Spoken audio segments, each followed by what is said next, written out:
jab, uppercut, leave you laid out on the floor. Try to duck and roll, hit and miss, now you counting stars. Should've practiced more, should've hit the mask, get out that more. Claim that you're the best. You gotta show me, son. Actions over words, baby boy. Is you real or what? Talking way too much, world combat sports. Talking way too much, world combat sports. Talking way too much, world combat sports.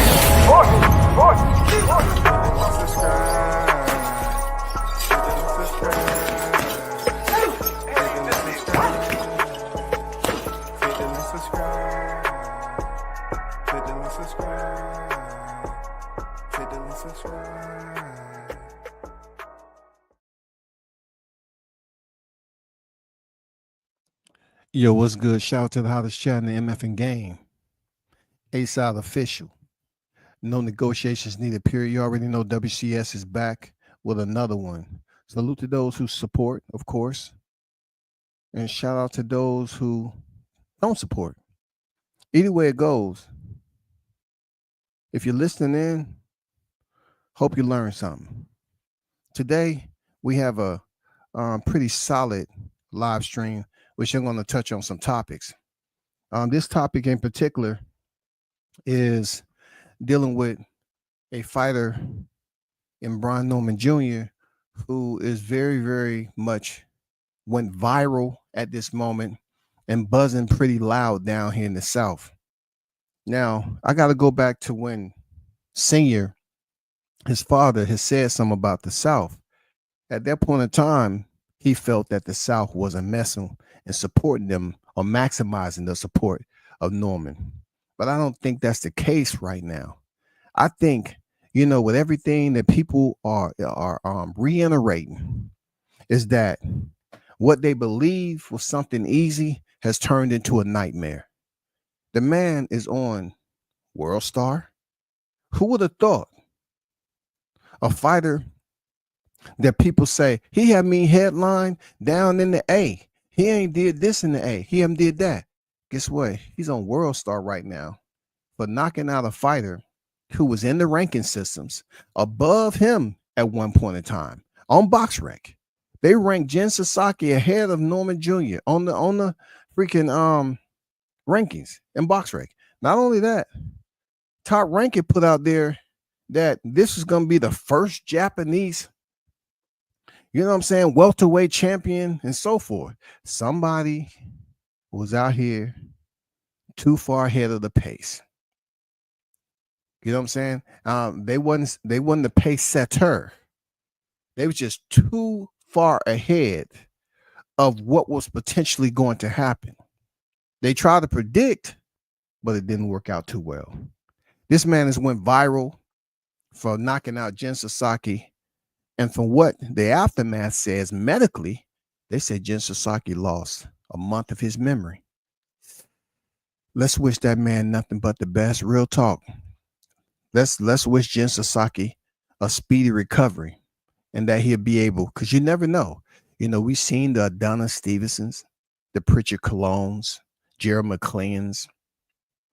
We've seen fighters go out in the worst way.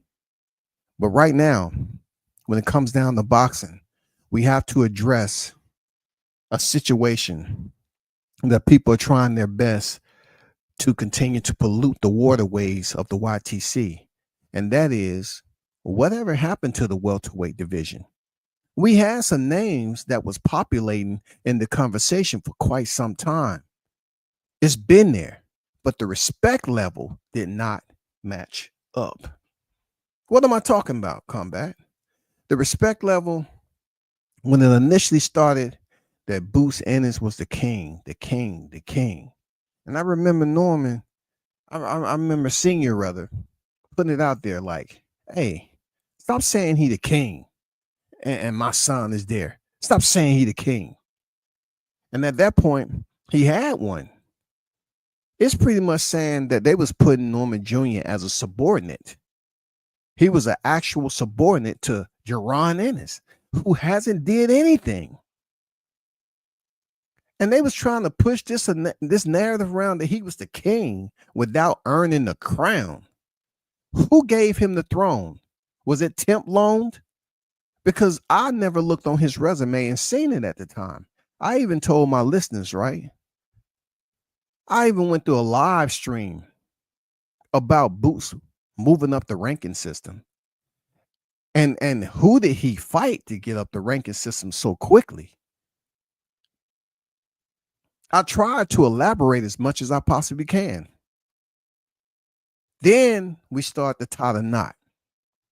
People start to recognize that, hey, receiving your IBF title, stripping it from Crawford, who wasn't even able to enjoy his second undisputed, long enough to keep all his belts.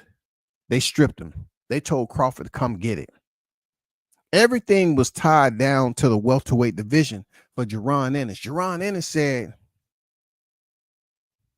I want to unify for undisputed 4 divisions. You heard me. Ichi Nisanchi. 4 divisions. One of those divisions was what? The welterweight division, y'all. Ennis put out a declaration just like Spence that he was going to unify the welterweight division. I never heard Norman Jr. start that talk about unifying and I need to be undisputed. I never heard him. Just like I never heard Crawford, who had the WBO title, mention he wanted to all of a sudden his quest was to unify the division. He just wanted to fight Spence. When the turbulence started to pick up, when we start talking about, how the clouds and the water build up, all the, lightning and the thunder come up and it start to precipitate, how that whole process worked with meteorology reporting and all that. We was trying to find out how all of a sudden the weather changed. How did the weather change? To start speaking about who was who at the welterweight division. If Jaron Ennis said he was willing to unify the division for undisputed, then there's some line for line criteria that needs to be addressed when you're talking about the reason why it didn't happen all of a sudden is because Norman wanted to go fight Jen Sasaki. Come on, man. We have to do better than this. We have to do better than this, man. He went to fight Jen Sasaki, and that is the reason for Boots moving up to 154. I want to go through a reaction video and salute to Tay Jones. He gave a thorough breakdown of information that he took notes on. He bulletized some points about this situation. The reason why I felt the need to do a reaction for this particular video, because there was certain things in there that I didn't know, but also it updates the users. It updates them as to the BS that's been put out there, the agitprop that's been populated out there in the media to basically somewhat co-sign Boots moving up to 154, to say Norman was offered 20 times what he was going to make and he bailed out the deal. So therefore, Boots now is saying that these guys are playing around. I would rather, I would want to fight the guys back to back. Jaron Ennis never gave no indication that he wanted to fight the guys back to back. He did give an indication that he wanted to be a semi-reporter. Somebody put a bug in his ear. I don't know what type of bug it was. It might be a stank bug, because the information he was putting out stank. He's saying they sent 3 orders and they all was rejected. So I remember seeing it talking about, well, I wasn't going to talk about no negotiation out to the general public, but since Eddie Hearns didn't put it out there, I'll talk about it. And that's where this audio clip comes in. I want to let you listen to. Just like the description said, next level, Norman Jr. viral, KO of the year, Bradley salty allegations, and Tay Jones reaction. Let's get to Tay Jones video of what he had to say about this step-by-step process and accumulating the cumulative information, right, of an active topic that has been in circulation, you know what I'm saying? Just like the, newspaper used to be. This has been, on the conveyor belt of perception. Everybody's been putting their opinions together about it. And what they're trying to do is pretty much they want to advocate for Boots Ennis, who's absolutely wrong. And they want to leave out certain specific criteria to make it look like, oh, it's okay for Boots to run to 54 now. But when you mention Virgil Ortiz sending him the offer, they say, well, he said he was going to unify. Make up your mind. Bozy said he was going to unify the 147-pound division. It's information out there that was going on that Bozy wasn't even aware of the negotiations that was taking place. He said, no, leave that alone. We're staying at 147. We unify. But all of a sudden, it get closer. You're rotating the lens to zoom in. And he waits to a 48-hour window or whatever the case may be to announce that he's moving up to 154. He being Jaron Ennis. What the heck are we talking about? Y'all trying to put all the blame on negotiations like you all are signed on the dotted line as the management? Man, y'all crazy. Y'all crazy. But this is Tay Jones audio that titles, y'all telling me Boots moving up 154 didn't look funny. Day of Brian Norman Jr. fight, Norman Jr. stops by. So let's get to it. But you got, they was there, I don't know, for a week or two. Even though they know that, text messages, receipts, whatever, they know that, but they still continue to push their own narrative. But they say, I'm capped. Now, I ruffle some feathers. I ruffle some feathers. You know, people didn't like the fact that I just kept it real. I'm like, listen, these guys sparred more than just 1-2 times, that the whole whomever was there, right? From my understanding and what I know and what I see is that they only talk about the first 2 times that the young Brian Norman Jr. and Boots Ennis sparred.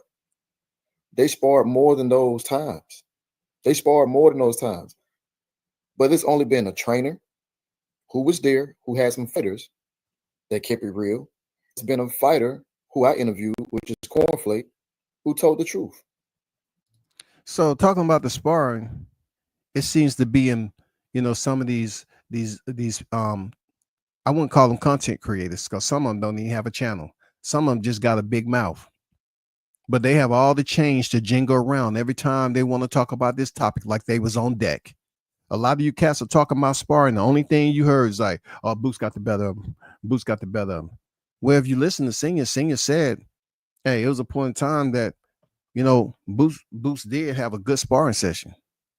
I think it was one time he said that they had just got there. There wasn't too much time to do anything. They went in there and did a little warm up or whatever the verbiage was and got down to it. It wasn't no secret. It really wasn't no secret. But when y'all mention this sparring the way you do, you try to make it seem like it was a grown ass man in there with the infant.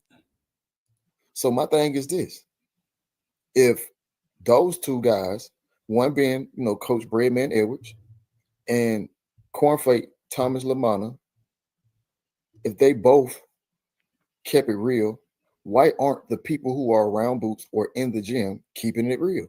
That's the only thing I'm asking and saying. Good question. Tay say, why aren't the people around Team Ennis keeping it real? That's a good ass question, because as much as I try not to go in on Ennis, it's just got to a point right now where that's the only thing you need to do. Because you're talking about a fighter who really don't speak that much in between fights.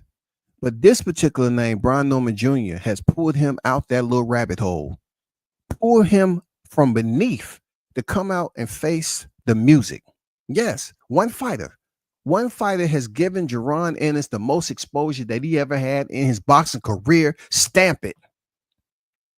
A fighter that people continue he came into the game a little light.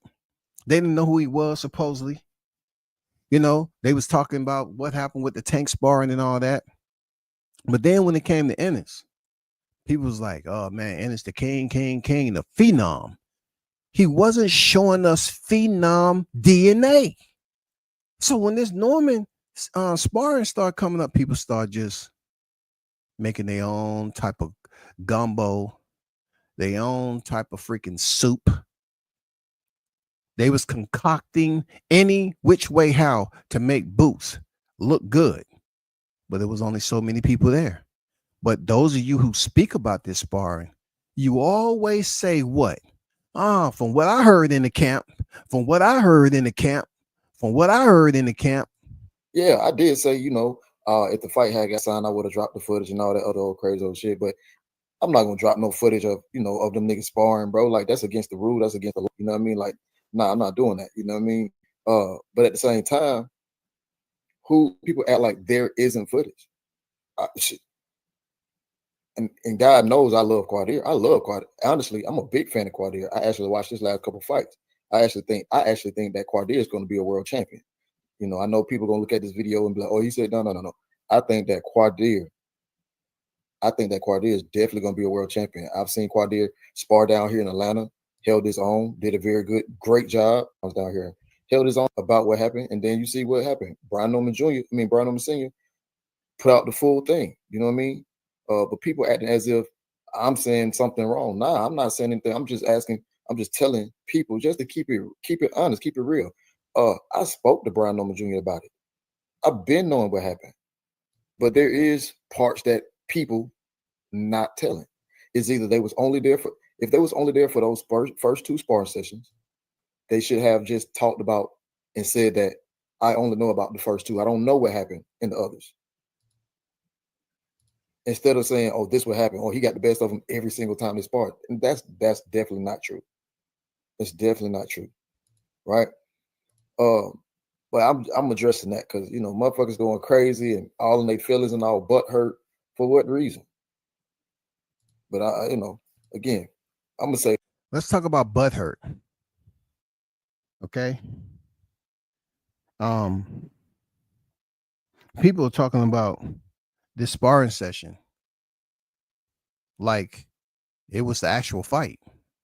People's talking about this sparring session like way before they actually came to a head to step in the ring. Now we all know what happened. We all say, I'm not going all the way back into who fought who, because it came to a point where Jerron was in a position to fight Koran, who nobody knew and wanted to know. I mean, the first fight they was in was terrible. It was somewhat like Canelo Alvarez in School. We seen it. School and Koran was running and trotting the whole fight. But once again, when combat bring up these points of reference, and people say, oh, I didn't hear. I'm telling you, you want to talk about running and comparing it to the brother. Well, they don't understand that when Koran did it against Jerron Ennis, and also Ennis not being able to cut off the ring with Koran. It was a terrible performance. Terrible. And you was on the tank UC. And it was terrible. Not only that, people was up here trying to give Koran the benefit of the doubt. Nobody was trying to figure this dude out. And then you come up and it gets real funky, because now we're seeing the hocus pocus return. Well, somehow, some way, Koran reappears. Ta-da! Koran is back in the ranking systems to fight Boots again. But we'll get to that later. We will get to that. I'm going to say what I say, because I know for multiple people who are aware of the situation, that has kept it real. Cornflake was on my channel and kept it real. For instance, one person who I know knows all the details and knows everything that has going on and everything that's happened is YSM. Now, I personally met YSM in Brooklyn, New York. I think it was either his lady or his lady friend, and it was Greg Hackett. That's when I first met YSM and Greg Hackett. Honestly, you can ask Greg Hackett himself. Greg Hackett was sitting at the table with me, we eating pizza, and I'm like, bro, you which color? And he was like, nah, I ain't him. I'm like, bro, you brother be talking boxing. That's when I knew. I was like, oh shit, that's okay. I put two and two together. Like, okay, that's YSM, and that's Greg Hackett. Cool. We, no problem. Still to this day, got no problem with Greg Hackett. Now, Greg Hackett, of course, that's Boots. They boys. You know what I mean? I get it. He gonna ride with his guy. But one thing I can say about Greg Hackett, he told the truth yesterday. He said, I ain't gonna lie, it did look funny with Boots coming out doing that shit, that he did on Brian Norman pretty much the day before. What? What did he just say? Did he just say that? You lying. What I tell y'all about Greg Hack the other day? He be keeping it. Like we ain't talking about a humanistic nature and people. Greg be keeping it lined up, bro. I would give him that. He does in certain in-depth, I mean, very, very precious, topics. He will line it up the correct way. But listen to what they just said. Greg Hackett, he told the truth yesterday. What? He said, but one thing I can say about Greg Hackett, he told the truth yesterday. Where's Greg Hackett at? Greg Hackett is over there in his gym. What did he tell the truth on? Don't lie, it did look funny with Boots coming out doing that shit, that he did on Brian Norman pretty much the day before Brian Norman fight day. Why is that? Why did it look funny? Why is this being said? If you all are up here advocating for Boots, why are y'all up here overlooking something that looks unique? I told you that's my word. Unique. It looks unique.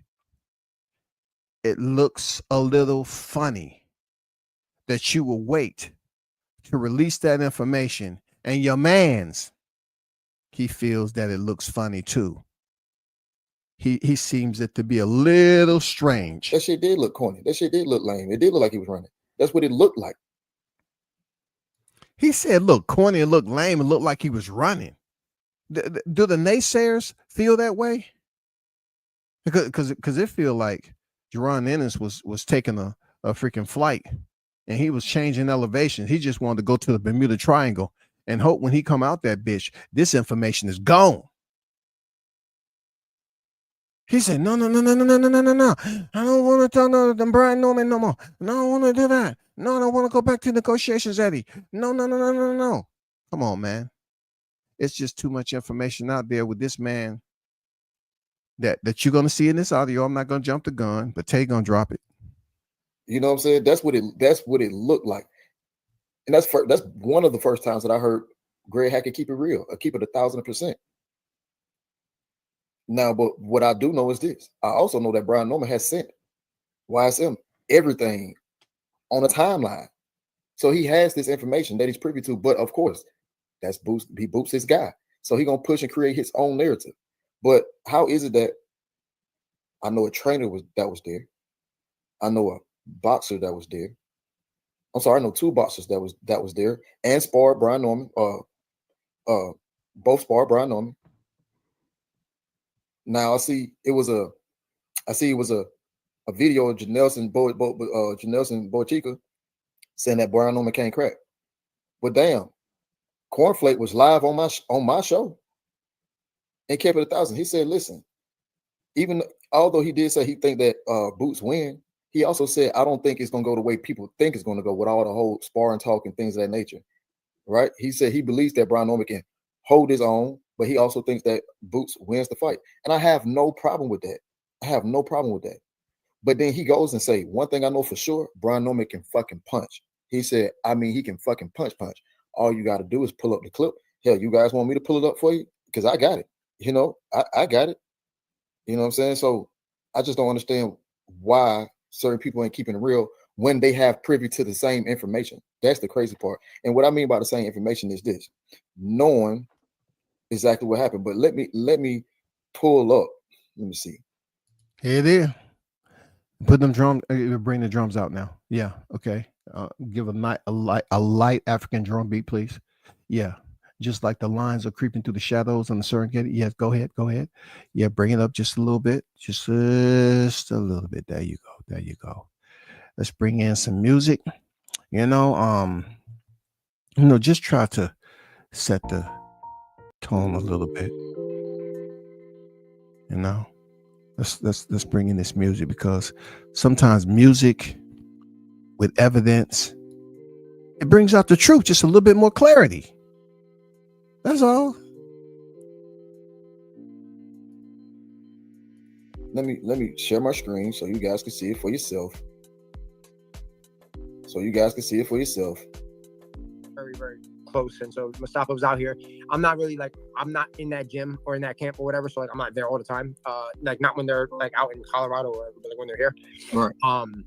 You know what he's talking about. You know what I mean? He has his following. I watch his videos. I follow him. I see. He's real old school, real technical and shit. Get familiar with you, but let them hear, because, bro, trust me, there's a small amount of people here now, but trust me, by the end of the night, shit's gonna go crazy. But all my shit be like that, because I don't really come on like I used to, bro. I used to come in, you know what I mean? I used to be not the type of person to go back and forth with nobody, so I'd rather just. And then I have the issue about boxing is, it's very opinionated. Too bad, because of alleged Jamal's, like issues and bro. And I don't know, dudes go. I just don't know. I'm at school, well, but we still gotta fight. But we still gotta fight. He's still very young. So okay, so here's this. He's still very young. So okay, so make it real quick. We can make it real sweet. We could, you know what I'm saying? Nah. Now, but we gonna do this though. He was very young. Go ahead. I'm not so right. You know what I'm saying? Yeah, and like they're going now. You know what I'm saying? So we could definitely connect on that. But what I'm not gonna let you do is get off this without me spitting facts about your boy Ryan Norman and Boots. That's what we're not gonna do. Okay, let's talk, man. That's what we're not gonna do. We can make it real quick. We can make it real sweet. We could, you know what I'm saying? Nah. Now, but we gonna do this though. He was very young then. Go ahead. I'm not so right. I leave that whole sparring shit. That's in the gym, and right. And I wasn't there right when they sparred, so I can't. Is that what we're talking about? Well, somewhat. So he's still very young. So okay, so here's this. So Brian Norman Sr., who they mad cool, like yo. So, and I'm saying they came down to Philly when I was training with Bozy. I was training with them, and they came down. They was there, I don't know, for a week or two, getting some work in. He sparred C4. That's what C4 is the one that put all like the highlight and shit. I was there for that. Right. I'm not, again, I don't really be speaking on sparring and shit. Right. I was there for that though. And it was all because I sparred Brian. I do know about that. Yeah, I heard. Well, I don't know about it, but I heard about it. Yeah. So I got in there and sparred, and it was very, very competitive. Mm-hmm. He's a world fucking champion, bro. It was very competitive. Mm-hmm. I think I like he's not as skilled as me in my opinion. Mm-hmm. But bro, that motherfucker could punch. He could punch. I know. Hey. He could punch. Like he's fucking stupid strong. Bro, but I know. Okay. Now, how easy was that? What did Cornflakes say? Cornflakes say he's stupid strong. You know what I'm saying? I mean, when a brother puts stupid on the front of something, that it's a compliment. They're trying to exacerbate it in the right way so you can grasp the magnitude of what they're trying to tell you. So-and-so stupid strong. I mean, did we not know he had power? I mean, we kind of knew it, but when it comes to being under the bright lights and people looking at your opponents, they was kind of in reserve, awaiting for Norman to get the full compliment. That's why he's so viral right now. When people are saying Jensen Saki was never all that, this, that, and the other, but yet they was hyping up the Japanese kid.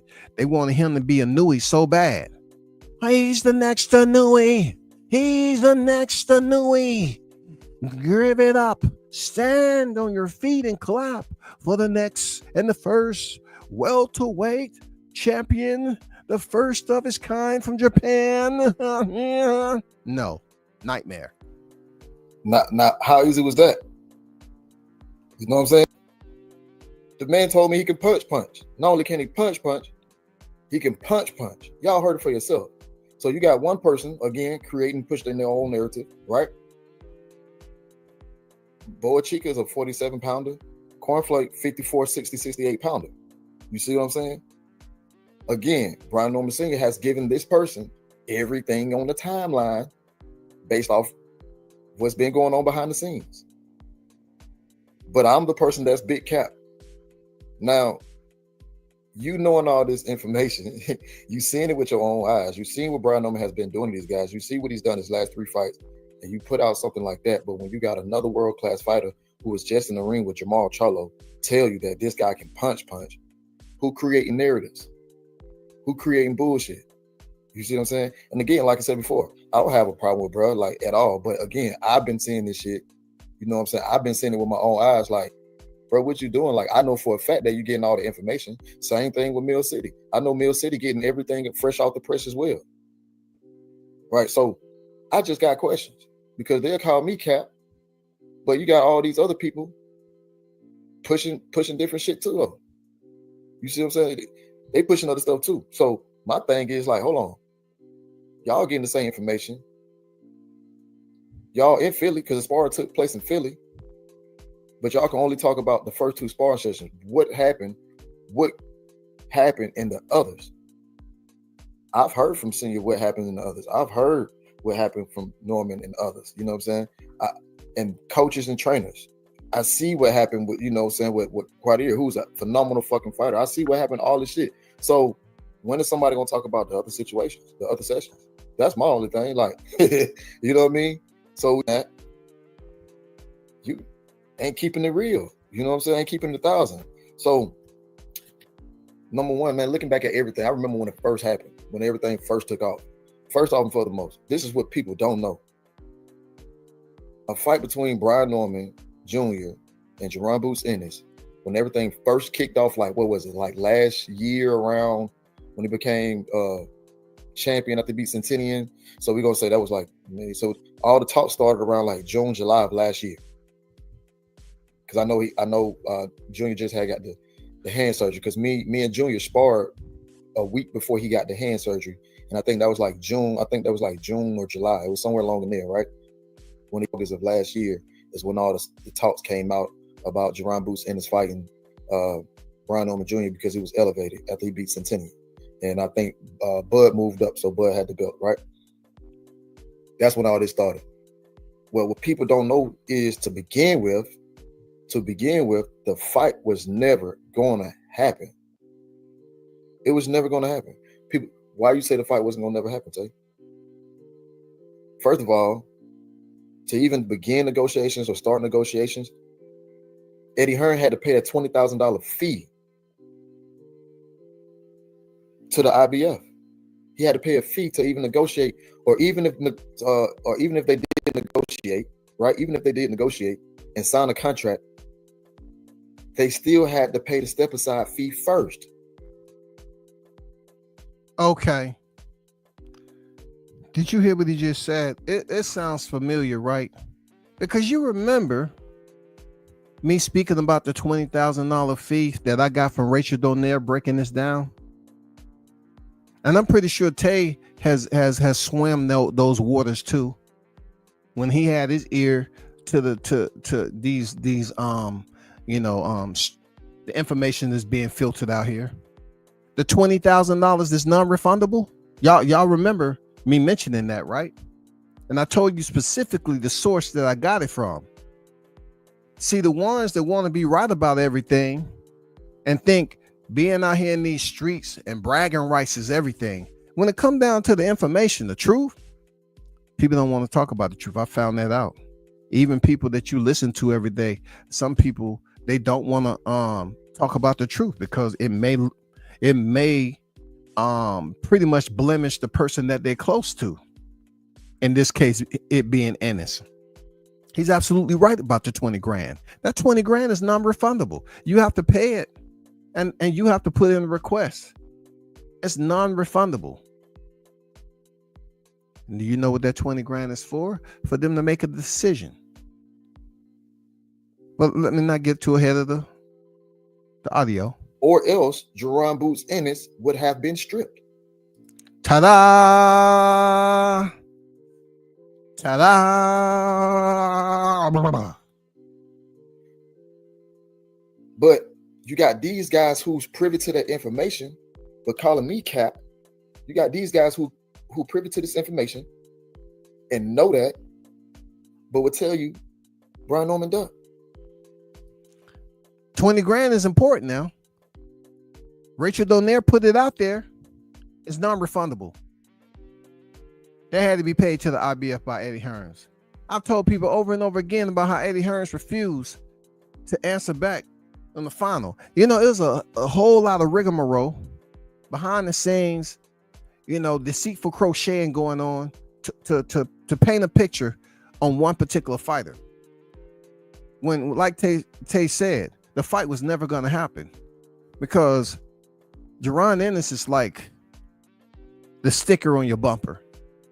You know, you see the bumper. I mean, you see the sticker on the bumper, you read it, but you don't know who's really driving the car. You know what I'm saying? You're looking at him from behind. He's like, oh, that looks like Eddie. Yeah, it is Eddie. Eddie is the one who's directing, you know, to wherever this is going. Eddie is the one that understands what the itinerary is.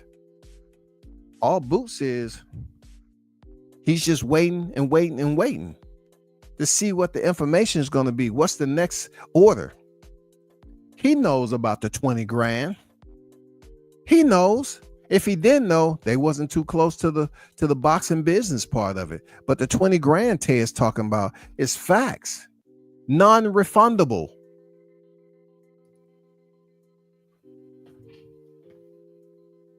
I understand that. Oh, somebody help me understand.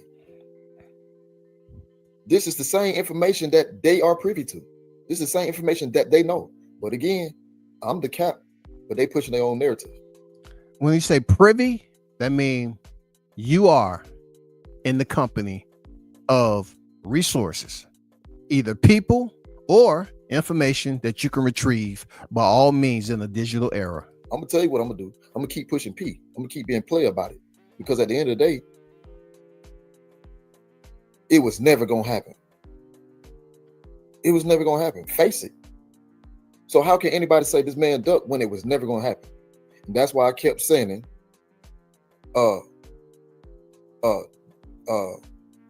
that's why I kept saying what I was saying. It's the 750,000. It was the biggest of his payday. None of that shit even matters, because the main point is it was never gonna happen, because Eddie Hearn did not even pay the step aside to even get the go ahead to even have negotiations with Brian Norman Jr. and his team. So it still wasn't going to happen, because Jerron Boots Ennis would have gotten stripped. That's what I'm trying to tell people. So to kind of mesh this together, Eddie Hearns has to pay the 20 grand to the IBF for them to consider talking about Karen. Karen was the mandatory, okay? Even though they will tell you that a unification supersedes that of a mandatory. There's protocol that has to happen. The 20 grand was the protocol. It's a non-refundable fee that you have to pay. If they deem it, now it's only certain particular criteria that will allow the IBF to what? Suggest that you not find your mandatory, the information that you submitted is warranted. They have to deem it's warranted for you to allow Karen to be a step aside. The 20 grand is non-refundable. You can't recoup that. You can't recoup it. You remember when I told you Rachel Donaire also mentioned that there's a window? It's amazing how if I'm anywhere else and I'm mentioning a window, people want to say, just like Tay was saying, cap. That's cap. Man, you're not telling the truth. But he's putting information, and he mentioned the privy part. This is information that a lot of people are privy to, but they reject the notion to go out here and indulge in reading up on it and then making a decision to say, you know what, let me go out here and speak the truth. Eddie Hearns only had a certain period of time to make this happen. And the 20 grand was a very special, intricate part in submitting that to the IBF in a timely manner. I said this the other day, in a timely manner. I said, well, what do you mean in a timely manner? Hey man, it's certain cats over here, they don't get it. He had a time that he was going to submit the 20 grand and for the IBF to get back with him to see if it's okay to move forward with carrying being paid step aside money and so forth. There's certain criteria, injury. I mean, there's certain things that goes along with that. We have gotten stripped. So this whole, he ducked it, payday, this, and the third. Listen, the same shit that I just told y'all is the same shit that they know. Name one time, and I've been said this. Name one time that they even mention that. Y'all watch them guys. And if I've watched, I've always watched after the fact or a couple days later after it dropped. Every single time I've watched one of those interviews, whether it was coming from Mill City or whether it was coming from YSM or whether it was coming from Greg Hackett, the only thing I kept saying in my mind was, damn, they're not keeping it real on what's really going on. Now, I can't say they didn't know that because I know seniors sent them that information. It was never going to happen. My cord keep coming out. Sorry about that. So it was never going to happen. Let me play this real quick because if I really want to stop the video right here, based off what Tay just mentioned, it was never going to happen. Based off the 20 grand never being submitted to the IBF to actually involve themselves in speaking about Karen. It should just basically sever everything else that's going on about he was going to get paid 7 times. He was going to get paid 10 times. He was going to get paid 30 times more than he ever made. Where was the 20 grand? It was never sent to the IBF. You have a certain time frame to submit the 20 grand, which is non-refundable. Eddie said, no, I'm not doing that. I'll just keep it out there in the media. I just keep a little ripples on the surface and make it seem like it's something going on beneath, but it ain't. I want to make sure that I'm hitting all the points. I want to make sure that I'm hitting all the points. Again, like I said before, everything started back like last July, August sometime. Then, of course, they started talking about numbers, saying that Jerron Boots Ennis offered Brian. Well, Eddie said something like we offered him $750,000. He also said something about offering Barrios, and he offered Stanionis. What people don't know is Mario Barrios had already. First of all, Mario Barrios was already out the picture. He ended up offering. He said that Eddie Hearn said something like he offered Barrios and Stanionis $2 million, and they didn't take it. That's not true at all. I think Barrios was offered like 1.5. But the thing about Barrios, he had already signed a contract with Pacquiao. That fight was done, and that fight was signed like September, October of last year. So that was already off the table. That fight was already off the table. Eddie knew that. These guys know when these guys got something going on. Trust me. They know when they got something going on. And I know for a fact, from talking to someone at PBC, had already told me the Pacquiao and Barrios fight was going to be happening. This was like September, October of last year. Because I was even saying, well, shit, since Bro got the belt now, try to unify with Barrios or try to unify with such and such. That's what I was saying. But of course, the whole Boots thing was going on. So Barrios, he was already locked in. What people don't know is when Stanionis was offered 1.7, Stanionis initially turned that down. But you don't hear nobody saying, oh, they turned down to fight Boots. Oh, they turned down to fight Boots. Oh, he ducking. Yeah, I ain't hear that from nobody. Oh, they turned down to fight. But you don't hear Stanionis initially turned that down. But you don't hear nobody saying, oh, they turned down to fight Boots. Oh, they turned down to fight Boots. But you don't hear nobody saying, oh, they turned down to fight Boots. Oh, they turned down to fight Boots. Stanionis was offered 1.7. Stanionis initially turned that down. But you don't hear nobody saying, oh, they turned down to fight Boots. Oh, they. Why is that? Is it a complexion thing? He didn't have Norman's pretty light skinned himself. Him and Stanionis might be somewhat similar in complexions, not too far off the shade, the shade grade. But why do you think that is though? Why do you think Stanionis can turn down to 1.7? You know, he's been on records taking step aside money and all that. But yet, when we talk about the part where Eddie Hearns didn't submit the 20 grand, and then, you know, Team Norman, who is managed by Fighters First Management, they're doing negotiation and they refuse to take money where they will have to basically you know, add up their deductions, you know, a percentage here, a percentage there, taxes, paying your team and all that. So the whole plan was, you know, to get this man out of there with, you know, at least about a sum of $1 million. So when you talk about these conversations that's had on these live these panels, these live streams, people always talk about boxing as a business and trying to speak about how much a box is worth, they should make, and everything else. But when you run into situations like this where people keep talking about 1.7, he should have took it. They don't mention anything about Stantionis. They don't want to hear any type of options. They just want to stick to what they believe they know. When you mention what Rachel Donaire broke down about the 20 grand that has to be submitted to the IBF, that's non-refundable, they don't want to talk about that. Man, he should just took the fight. He should just took the fight. It doesn't work like that. He turned down to fight Boots. Oh, he ducked it. Yeah, I ain't hear that from nobody. But get what? Did nobody know that? But there's some people who did. That I know for a fact didn't say anything. You see what I'm saying? And then we go from that until you hear and see Senior line or whatever like that. The thing about it is, I don't get into the whole numbers things, but because I'm privy to the information and know what's going on, just like the other guys who doing these videos and these, you know, creating and pushing their own narratives, I know the same shit they know. I think it went from like 1.5 or 1.3, 1.5 to 1.7 or something like that. And the thing about it is, they never said no. That's the part that I'm tripping about. Like, I be stuck. I'm like, hold on. Hold up now. Yeah.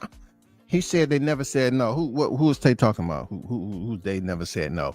Oh, you're talking about the negotiation process where an offer can be sent and the recipient doesn't say no. They counter offer. They counter. You talking about counterpunching all the time, right? Y'all brag about how well these fighters counterpunch. The counter is used in a different type of scenario. Y'all act like you clueless. Yeah, like you never really studied the curriculum. You act like you had the helmet on, sitting in seat number three. Adjust your helmet, chin strap. We're taking off. You'll be home in about 15 minutes. Some of you all can't separate the difference. Counter punching, counter offer. A fighter throws a punch, his opponent counters. The fighter receives a number, and the recipient counters. That doesn't mean they have to say no, right? Especially when it's negotiation. It doesn't mean they're saying, no, we don't want this fight. No, they're sending you a counter to the offers that you just sent. What's wrong with that? That's business, right? Hold on, wait a minute. These folks never said no. They sent another counter offer, yeah, but they never said no. But all of a sudden, the counter offering stopped. But where was people when? Where were people? Why was? No, hold up. Tay said, all of a sudden the counter offering stopped, right? People offering stopped, but they sent another counter offer, yeah, but they never said no. But all of a sudden, the counter offering stopped. What? They sent another counter offer, yeah, but they never said no. But all of a sudden, the counter offering stopped. So if they stop, and I know I mentioned if they sent the counter offer, they being Team Norman sent the counter offer, and it stops, and they never said no to the fight, they just sent the counter offer, then who's held at liability? Whose liability is it for the fight not happening? It has to be Eddie Hearn. It has to be Team Ennis. If a counter offer was sent and nothing else was responded to, how can you blame a fighter for doing what many fighters do all the time? Negotiate. They negotiate. But Where was people when? Where were people? Why wasn't people loud when Brian Norman Sr. said, "We'll take the 1.7 if they move the fight"? Huh? What do you mean if they move the fight? That's negotiations, right? Oh, my bad. Now we're in a different era of negotiations. I see Shaw News, the Sox Experience, the media marketing agent on deck. You know what I'm saying? This is one of his field of expertise too, with understanding how the whole process works. That's part of negotiations too. It's basically said, hey, we'll take the 1.7 if that if word used in a better light than if Crawford wins. You know what I'm saying? We're talking about if the fighters move. Why would they want the fight move? I mean, to the better company. Out the backyard of Philly. The neutral territory. That's negotiations, right? That's sensible, right? If they're saying they'd be willing to take that and move the fight, isn't that negotiation? Sure it is.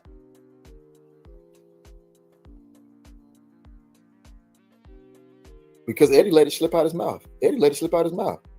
He said Stanionis getting more than Boots. Huh? Man, this shit making me say, huh? Solid breakdown. You know what I'm saying? Shout out to Tate for a solid breakdown. I mean, you know, these are points that people need to hit the refresh button on because they're forgetting a lot. Eddie let it slip out his mouth. It's getting more than Boots. Out his mouth. Eddie let it slip out his mouth. He said, how can Stanionis be getting more than Boots, but yet Brian Norman is castigated for negotiating? They want to kiss Stanionis behind, who is already taking step aside money, previously on the road. But you're talking about Stanionis getting paid more than Boots. How are they willing to appease these white fighters? That just happened again. They appeased Karen, who won the purse bid and could have had the fight in Germany, but they had to placate him, rub him down with that special oil. You know what I'm saying? Is you loose? Is your muscles okay? We're going to take care of you, baby. Don't worry about it. We're going to make sure you well taken care of. Just wait right here. Enjoy the ambience. And we're going to come back with some good information. They took care of Karen and they took care of Stanionis.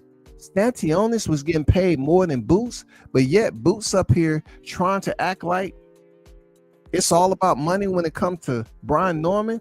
That's cowardice right there. I'm not calling Boots, but if you're willing to do it for one human being who has a professional boxing license, why you can't do it for the other?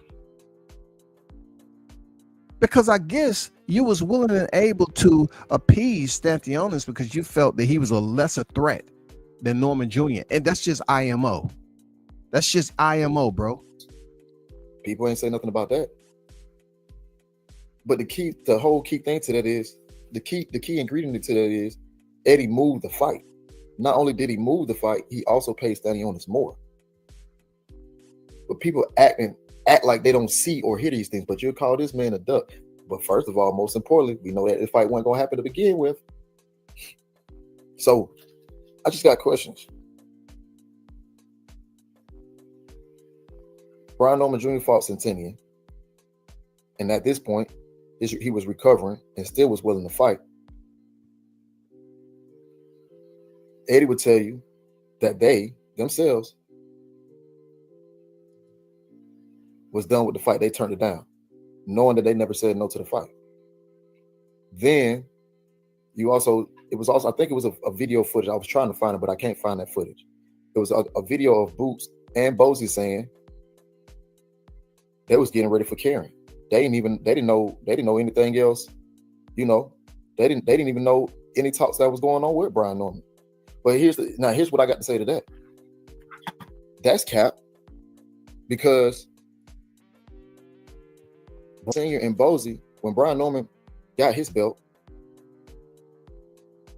Bozy and Brian Norman congratulated each other. I think Bozy called Senior, or Senior called Bozy, however it went, right? Congratulated Appreciate him. that, Shaw News. And it was just like, look, people gonna try to put us against us. Got it. I think Bozy said something between the lines like, we could try to make that for Undisputed, Y'all keep doing y'all thing on y'all side. We're gonna keep doing our thing. And Norman was like, we're gonna keep doing our thing on our side. Now I know for a fact that happened because I remember when Senior told me that. You know what I mean? So that happened. Okay. You know what I mean? Oh, I know. I'm gonna get there. I'm gonna get there. I know. QT said, why do they need all this? He said, she said to promote boobs. They're doing this for years with him. Hey, don't shoot the messenger. You know what I'm saying? Don't. He said, why do they need all the he say, she say?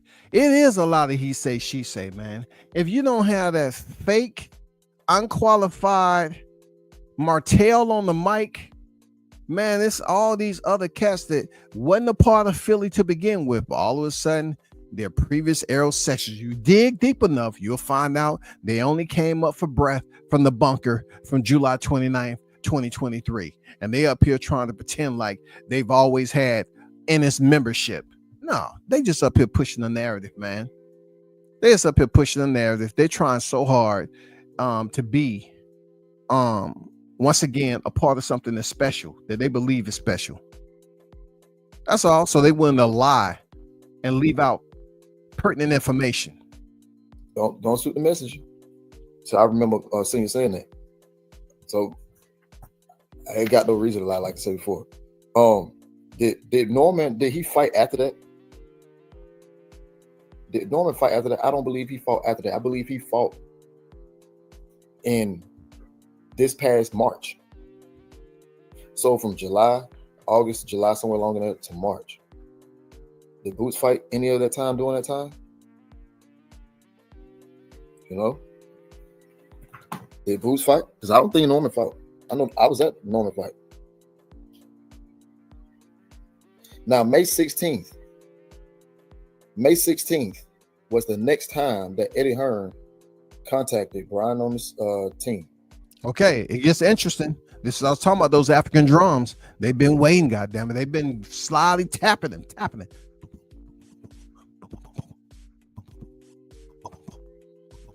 May 16th. It's about to get a little warm. And they agreed to make a fight after the Jen Sasaki fight. Let's understand what after means. Post, preceding, after the Jen Sasaki fight. I've been hearing these individuals out here talking about, you know, he chose to fight Jen Sasaki. He could have fought Boots. He chose to fight Jen Sasaki. When were they gonna fight? Because we have to go back to English, man. English. Jesus Christ, man. That English, man. It just linguistically, bro. You know, it's versatility there. At one point in time, they were saying that the black people deal with strictly with Ebonics. It's in our bloodstream. But this has nothing to do with Ebonics. This has something to do with comprehending translation. After. This could have been made after the viral knockout. After Norman Jr. removed his elbow out of Jen Sasaki's jawbone. Okay? Once he removed his left arm out of the trachea, the freaking area of Jen Sasaki's jaws and all that above his shoulders, the fight could have been made.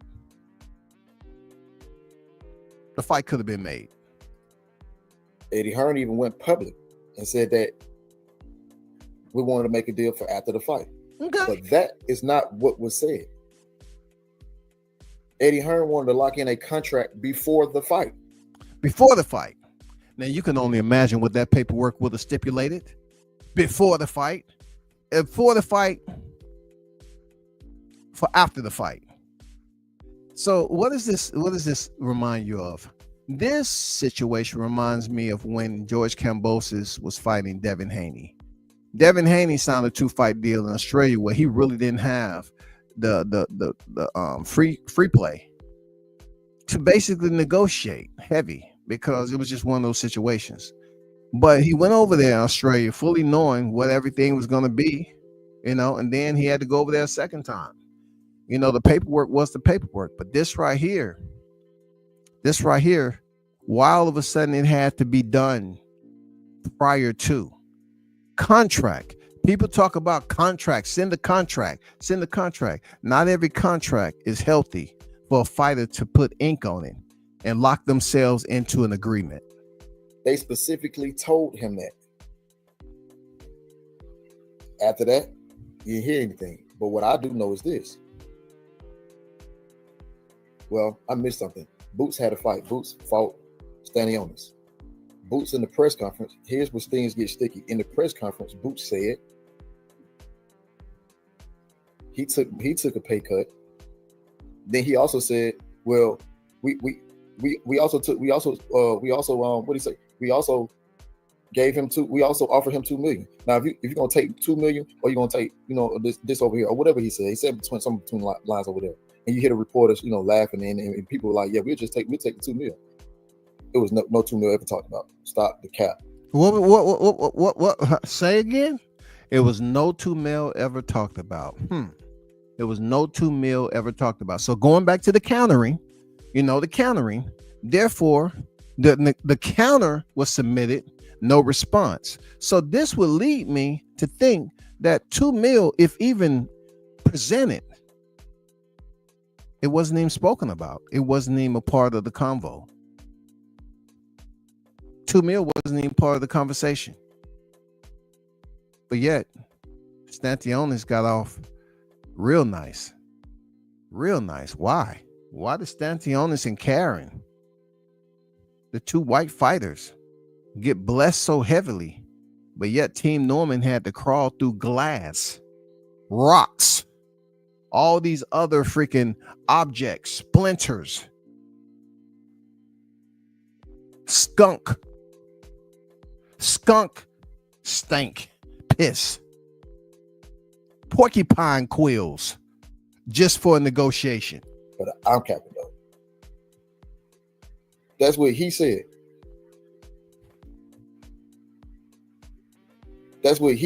Stop the cap. But we'll take the $2 million. It was no $2 million ever talked about. Stop the cap. But I'm capping though. That's what he said. He said that. Then he said, man, I don't know what y'all talking about. Brian Norman trash. All right, cool. So May 16th, they agreed after. He said, Norman really ain't that good. He really ain't that good. But you gotta ask yourself, why wasn't there, any type of energy for Eddie Hearn to submit that 20 grand? Why wasn't they trying to go above and beyond like they did Karen and Stanionis to make this fight happen? After that, you didn't hear Jerron Boots in his fought in April. Brian Norman fought in March. You didn't hear anything after that. It wasn't no talks about no fight, this, and third. And just recently on Champ side, I hear motherfuckers saying that they offered Brian Norman $2 million to sign the contract before he go to Japan. No, it was never no number. So you got all these people making up things, but it would be so much clearer if everybody kept it 100. And whether that's your boy or not, keep it 100. That's all I ever did.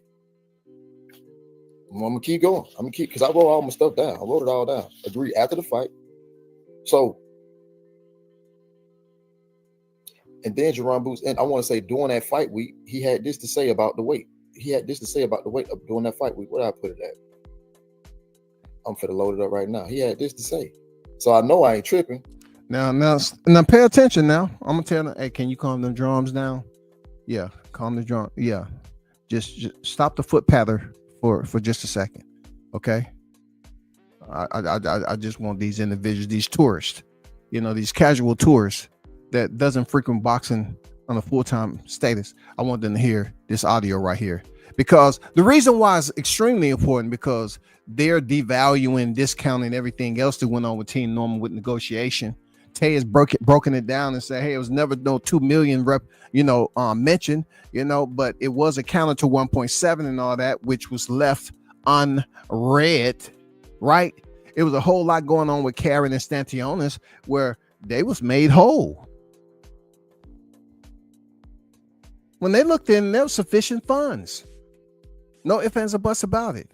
But people don't want to talk about the reality of the information that they was privy for, just like Tay just mentioned.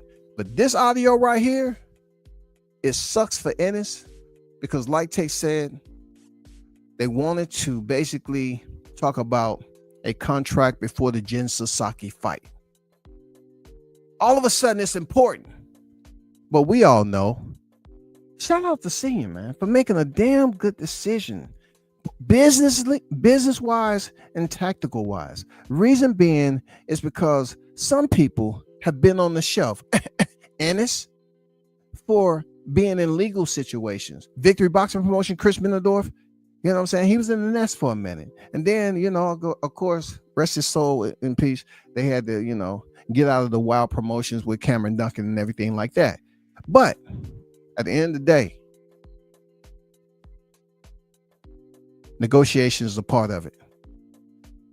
Whether people want to respect it or not, depending on their favorable fighter, negotiation is a key component to doing boxing business. It's just not take it or leave it. Because he had these things, I'm going in chronological order. All these events happen, but people pick and choose what they want to talk about. So I got questions, because you call me Cap. That mean y'all Cap, he lying or is it pussy?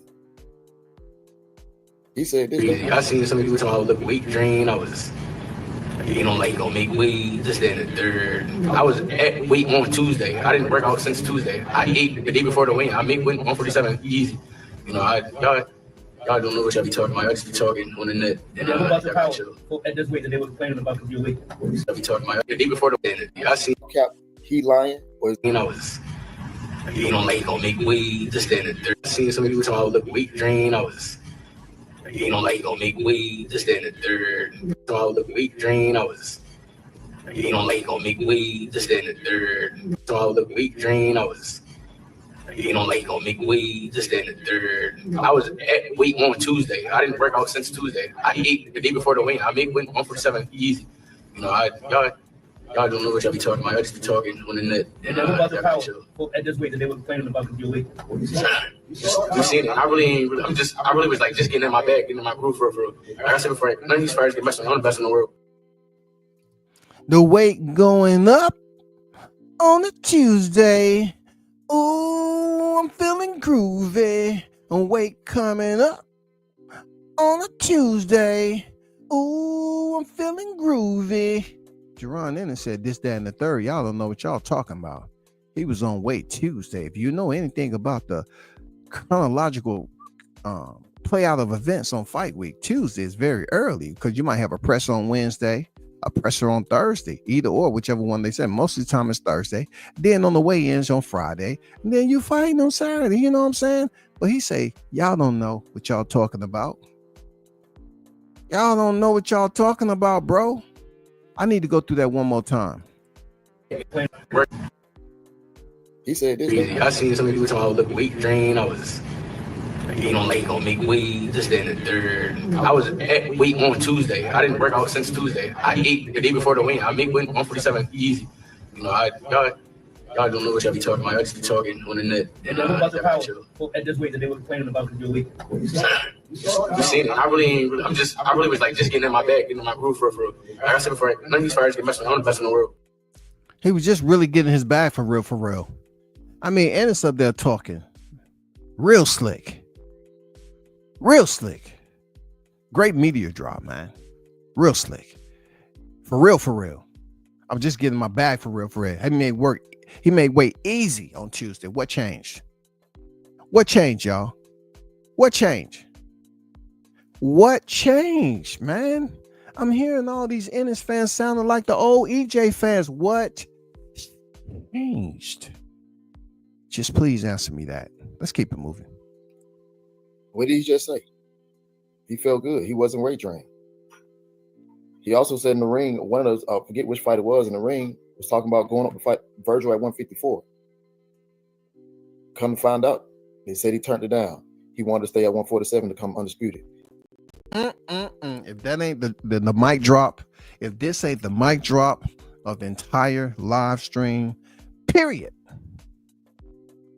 This man is on record verbally saying that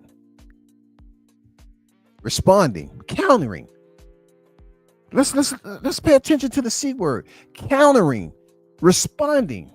The people saying he was weight drained. He said, I made weight easy. I made weight easy. Oh, they don't know what they talking about. I made weight easy. I was just getting in my bag for real, and all that. What did Tay just say? What did it say? He said he was going up to fight Virgil, and then Virgil, what? He turned him down. Ennis turned him down when Virgil said, yeah, come on up here. I'll give you the most you ever made. And he turned the fight down and said he was going to be what? He was going for undisputed 147. What? Let me replay it. Come to find out, they said he turned it down. Virgil at one. He also said in the ring, one of those, forget which fight it was in the ring, was talking about going up to fight Virgil at 154. Come to find out, they said he turned it down. Virgil at 154. One of those, forget which fight it was in the ring, was talking about going up to fight Virgil at 154. Come to find out, they said he turned it down. He wanted to stay at 147 to come undisputed. Somebody is capping. They're unwilling to tell the truth. Yesterday, today, tomorrow. Somebody is, and always forever will be a liar. We got too much line going on. We got too much line. I want to nominate Jaron Ennis as absolutely the number one ranked pound for pound Duck Masters Coalition in the last 10 years. This man has ducked so many fighters that's quality opposition that was going to test his will. He is the number one numero uno. This dude right here, if you was to give him the dictionary and you see truth right there, and say, hey, read what the definition is of truth. He said, I don't know. All you have to do is read it. I don't want you to get your own interpretation. Just read what truth means. Read. We turn the page. We turn the book. I don't see what you're getting at. What is this referring to? All the guilt is going to start to come out. He ain't going to read the definition. Then he says what he just said. I felt good. It wasn't weight drain. I don't know what they talking about. Then you turn the fight down with Virgil. You say you want to become undisputed, but in between that time, after your fight, it was no calls made, no contracts, no nothing. Another mic drop. After it was no calls made, no contracts, no calls made, no contracts. But yet Eddie Hearns wanted to talk about potentially a contract prior to Team Norman going across the waters, touching down over there in Tokyo, Japan. Konnichiwa. What happened? All of a sudden, Eddie don't know what a contract is, or he just don't know the contract that he wanted to send Team Norman? Which one is it? Why y'all refuse to send some contracts, bro? Because Boots was just on record saying them guys, my whole, I mean, let me clean this up a little bit. Hold up. Closed caption, please. Yeah, put closed captions. What Ennis was trying to say is pretty much that to justify his recent announcement, he finger pointed and said that the other two champions was BSing around, and his whole objective was to fight the champions back to back. Get them out the way, which was crazy, believing that Eddie Hearns didn't never submit the 20 grand. That was non-refundable to the IBF to pretty much get the ball rolling. But you have these clowns out here that are so quick to say, why? That Brian Norman did not take the 1.7. It was a counter. It was a counter, bro. Until May 16th is when Eddie put that out, talking about he wanted to negotiate a contract for after the fight. That's not what happened. He said specifically that it needed to be signed before they go to Japan. That's what was that again? Tay said that Eddie said and I'm not going off what I heard from Eddie or any. He said that Eddie mentioned that the contract need to be signed before. Why is that? Is there like a force field or something? Are they gonna have problems coming back into the United States stratosphere? Were we talking about a Jeff Bezos freaking space launch where they wanted to pretend like it was going to be something different once they returned from Japan? Like they was going to go through a force field and lose all their memory, and Eddie coming here, hey, how you doing? Yeah, good to see you back on deck, yeah? Come here. The contract that we signed, yeah, you're supposed to get 200 grand. That's what you agreed to, yeah? You know what I mean? And you agreed to 200 grand. No, the Normans are switching it up since they returned. It must have been that force field. You must have been in Jeff Bezos' spaceship. Yeah, it must have been some radiation in there. You know what I mean? Well, what's going on here? I mean, I told you 200 grand before. You said okay. It was okay. No, we didn't sign. And that's your signature. You know what I mean? That's your signature there. That's what he said. And you just heard what Boots just said, right? All right, I'm just keep going. T.O. QT. Now you just said something. Facts. Now he's saying the doctor said he performing at 40. Oh, what was that again? You say, Ty? Cool. You just said something. Facts. Now he's saying the doctor said he performing at 40%. How QT. dare Now you? you just said something. Facts. Now he's saying the doctor said he performing at. How dare you? Read off a comment of this guy called QT who's spitting absolutely facts, band for band. Boots mentioned 40%. Oh my God, Boots is everywhere. This guy is delusional, acutely delusional. Am I right or wrong, y'all? Boots is delusional. This guy's all over the place, man. This was the same guy who said we sent 3 offers, they turned them down. This is Boots, man. Jerron Ennis said, I don't know what they talking about. I don't know what they talking about for real. I was on Wait Tuesday. Man. You can't tell me nothing. I was on Wait Tuesday. I was in my bag for real. He was good to go. Dude, he was good to go. He was up here trying to live. Oh man, I've been in the welterweight division for this long. It's time to move up to 154. And, you know, he wanted to suggest that he was going to go out there to fight Virgil. Virgil said, huh?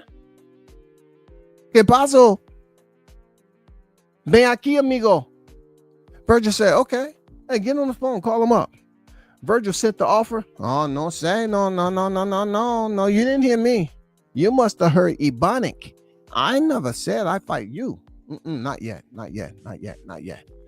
Virgil came a ringing. Virgil, oh, you want that fight? This is what we got for you over here. Yeah, this is what we got for you. It's the most money you ever made, Boots, because you've been giving money away, right? To Karen and Stantionis. We got the money for you. It's a sweet deal. It's a sweet. Nah, I don't want that. I want to stay at 147 because my whole intention from day numero uno, as I put it on the mic, just like my boy, my counterpart, my colleague, Errol Spence Jr., I want to unify the welterweight division. And now you're trying to tell me the doctor, whoever this doctor is, maybe it's one of those Jeff Bezos doctors that they saw up there in the stratosphere. Maybe this doctor has an office up on Pluto, Mars, Neptune, and dibby-doo. I'm just saying, where's this doctor? Is he here on Earth? Is he outside of ChatGPT? I mean, is this doctor human?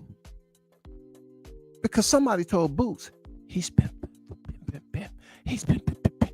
performing at 40%.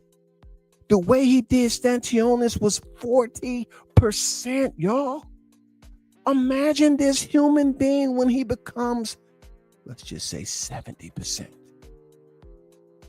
Let's leave the 30 out there. Free space, goddamn. Leave it in escrow. This guy say he's been performing at 40%. What a beast. Oh my God. King Kong ain't got shit on Ennis. Cool. I look again. I have no problem with that. But my problem becomes this. It becomes, well, at what point did you know? Because you turned out to defeat the Tio fight for whatever reason. I don't know what he said, why he turned it down or nothing. I don't know, right? For whatever reason, he turned down the Tio fight. And then he announces he going. Well, Eddie said it first at the beginning of the week. I think he said on like a Saturday or Sunday at the fights, whatever, that he was going up. Then he drops the video stating that he's going to 54. But here's the crazy part of it all, right? Here's the crazy part about it all. Got a phone call from a coach. His fighter is at 147 pounds. Called Bozy. And this was at the end of April. Called Bozy because he wanted to know what he think that him and his fighter should do. Because it was talks about Boots moving up to 154. He personally told me, and I can go to my text messages. When he told me that, I can go to my text because I text Brian Norman Sr. He said that, bro, don't tell nobody. Boots said he moving up to 150. Well, Bozy said that they moving up to 154, so those belts gonna be vacant. So we might go this way. Y'all got a belt. Barrio's holding up the belt. You know, these two belts for to be loose, so we finna try to see if we can go this route. So those belts go tell nobody. Text Brian Norman Sr. to my text messages. When he told me that, I can go to my text because I text Brian Norman Sr. He said that, bro, don't tell nobody. Uh-oh. How dare you say, don't tell anyone. As if you're sworn to secrecy. We didn't have enough propaganda. You cannot be secrecy when we are asking for the truth. Why? The don't tell nobody. What are you hiding? Boots said he moving up to 150. Well, Bozy said that they moving up to 154, so those belts gonna be vacant. So we might. OMG. They're planning to move to 154 when the toughest fight of their career is now right in front of them. It seems and it smells like a duck. Does it not, y'all? It seems and smells like a duck to me. They moving up to 154 all of a sudden. Why the haste? Just relax. Come on. Why are you moving so fast all of a sudden, man? Why are you so encouraged to travel? You said we didn't know what we was talking about when fans were saying that you look weight drained. And you said, for real, you know, you was just getting your bag and blah, blah, blah. Now all of a sudden, your body, the same body that was there when your mouth was moving, the same body that was there, the same muscles that was controlling your tongue and cheek. Now you want to move to 154. Man, y'all put too much index out there for people to just stroll down and turn to the chapter and say, yep, and this look real bad at this point right here. It's too easy. We might go this way. Y'all over there got a belt. Barrio's holding up the belt. You know, these two belts for to be loose, so we finna try to see if we can go this route. That's specifically what the coach told me. So, and this was at the end of April. Bruh, when that happened, it was June 18th when you dropped the video going up.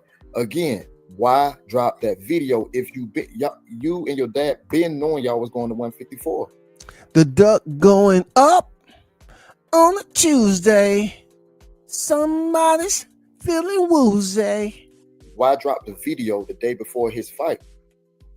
Or why not even drop it after? So it does look funny. It does look goofy. So my question is he lying or is he pussy? Or is the people who privy to this information and just been keeping it real with y'all? The same shit that I'm saying, Mill City and YSM got the same shit. They know this. You know?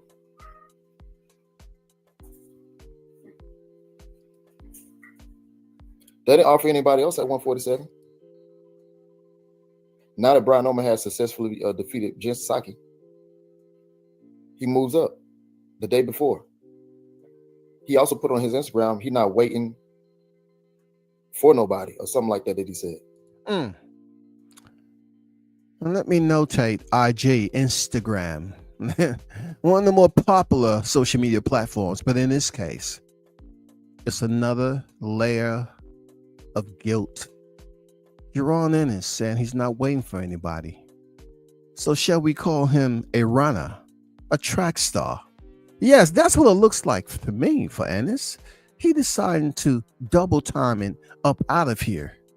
Now that the calendar space is open, just like a Macy's during the pandemic. No clothes, just some mannequins standing around. You know what I'm saying? I mean, all of a sudden, Ennis is ready to run up a division. I want to make this clear. Ennis is the biggest duck of this century. This man has ducked so many fighters, and they believe just because he has Eddie Hearns to hide behind, it's okay. Because let's be honest. Again, let's be honest. You know, before, when he was going through the situation with Cameron Duncan and Wild Promotions, nobody was talking this talk. But once that was all clear and he was supposed to be, quote unquote, fighting tougher competition, now the fog started to clear. Now we see what the hype is about. We're waiting. We see the flyers go out that he signed with Matchroom. Ooh la wacky wah. Then we still don't see the competition. Oh, we had to take care of the mandatory. Okay, he had to take care of the mandatory. Kudos, because we're not going to mention no Roman Villa. Roman Villa, you know, gets no play. Okay, we're not mentioning Roman Villa. That was tailor-made. He was never really considered anybody anyway. But the reason why Karan is considered somebody, because he went the distance and, you know, he was in there moving about. That's why he became somebody. And so somebody, so much to the fact that I truly believe behind the scenes, Jaron Ennis basically having a deal signed with Eddie Hearns. They wanted to give him some very, very whipped cream type opponents, very soft and mushy, a marshmallow next to the open fire. Absolutely, forget the chestnuts. We're talking about marshmallows. Because how can Karan creep? When he creeps, yeah, I'm back to the mandatory slide. When he creeps, yeah, he crept back up there to the mandatory slide. And just the point where now all of this shit started to play out in front of you. You have a fighter that no one wanted to see him fight a second time. He's back in the mandatory slot. Then we go into the whole Eddie Hearns not wanting to send the 20 grand just for it to be an option. You know what I'm saying? For that.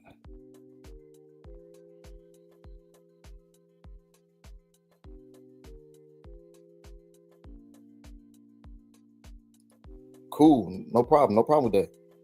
Because he said he don't want to wait, he want to fight. Cool. You just went up to 54, so you mean to tell me you finna instantly fight at 154? So we should be hearing a fight date within the next couple of days, next couple of weeks, right? We should be hearing something. You say that's what he said. We should be hearing something, right? You ain't want to wait, and I totally understand that, bro.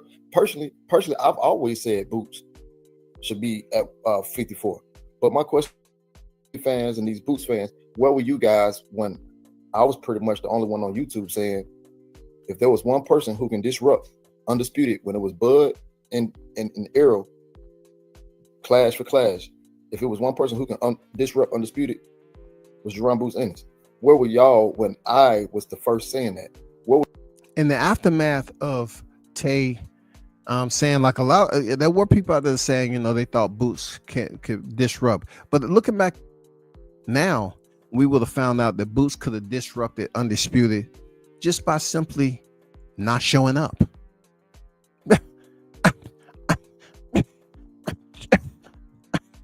I'm just saying. I think he could have disrupted freaking Undisputed by not just showing up, acting like he wanted to fight Undisputed.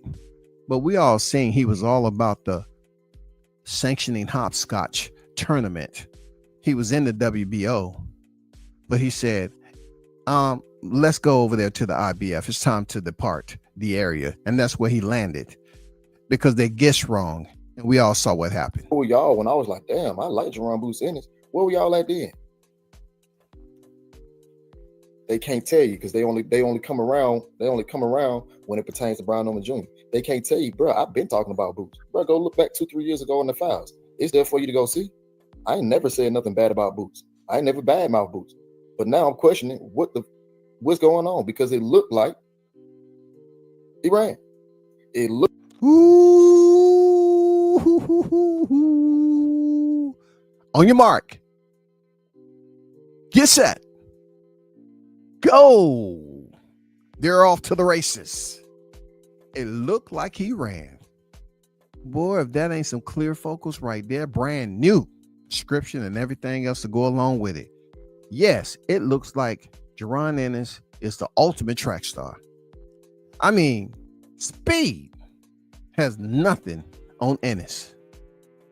Nothing. You put him next to speed, Ennis outrunning him because he has responsibilities behind him. He's gone. Noah Lyles has nothing on Ennis. If there was a guy that put a pair of spikes on Ennis right now, line him up with Noah Lyles and speed in the same race, Ennis wins by far. Easily. All you have to do is put 147 on speed and 147 on Noah Lyles jersey on their top. And Ennis will be the first to cross the finish line, guaranteed. Look like. No, I ain't gonna say it looked like. It seems like he been lying. Ooh, or is it? Shots fired. Shots fired. Ain't nothing like a soundboard when it's your own.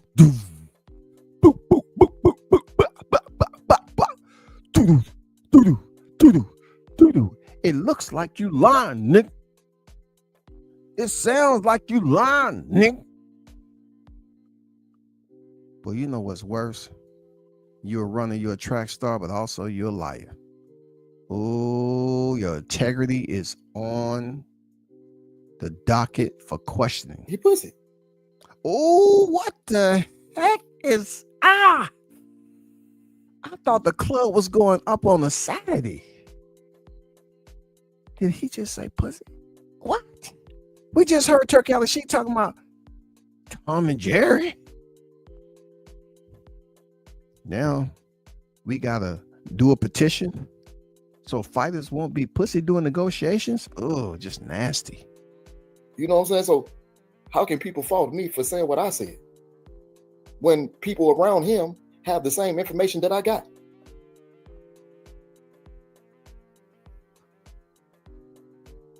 Hello.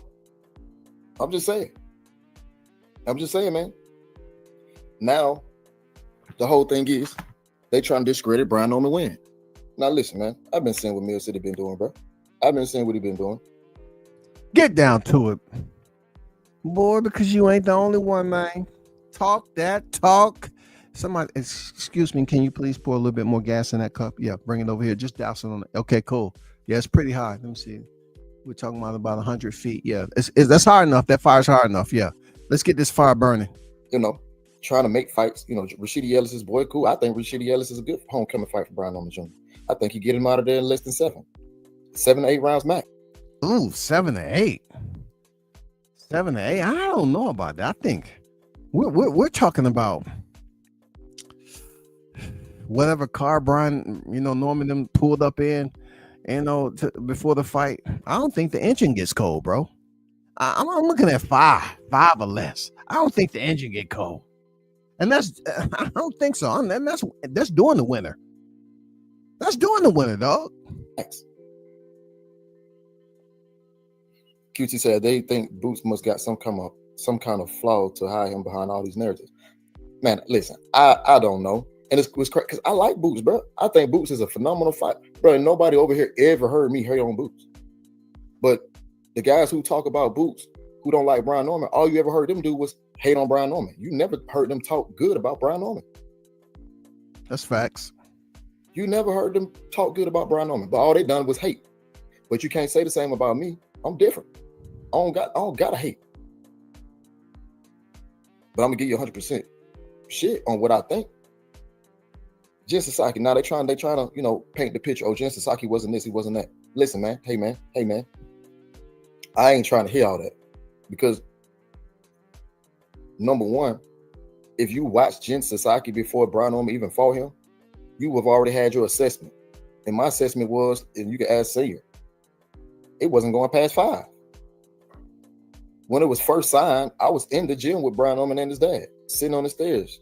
It was like 4, 5 in the afternoon. I think it was about 4 in the afternoon, sitting on the stairs, just talking, chilling. We was talking about the fight. Cool. And I think later on that day, I was looking at, you know, some fights on Jen Psaki, and I texted his dad about something, and he texted me like, bro, check this out. You see what I see? Woo, woo, woo. I'm checking out like, yeah, I see what you see. I don't know what you're talking about. Yeah, good eye. That's what I said. And I made my assessment then that shit wasn't going past no more than 5. I made my assessment then. But then you got people who were saying, just like I said the other day on the live, you got some people who watched and understood that this fight wasn't going that far. Then you got some people who want to make their own narrative or whatever. And then you had some people say, oh, this is a dangerous fight for Brian Norman. He might get knocked out. He might get, yeah, go ahead. He might get knocked out. Oh, I think Jen Psaki gonna knock him out. Bro, you see how many knockouts he got? This ratio he got. Then he goes in there and pretty much knocked this man lifeless.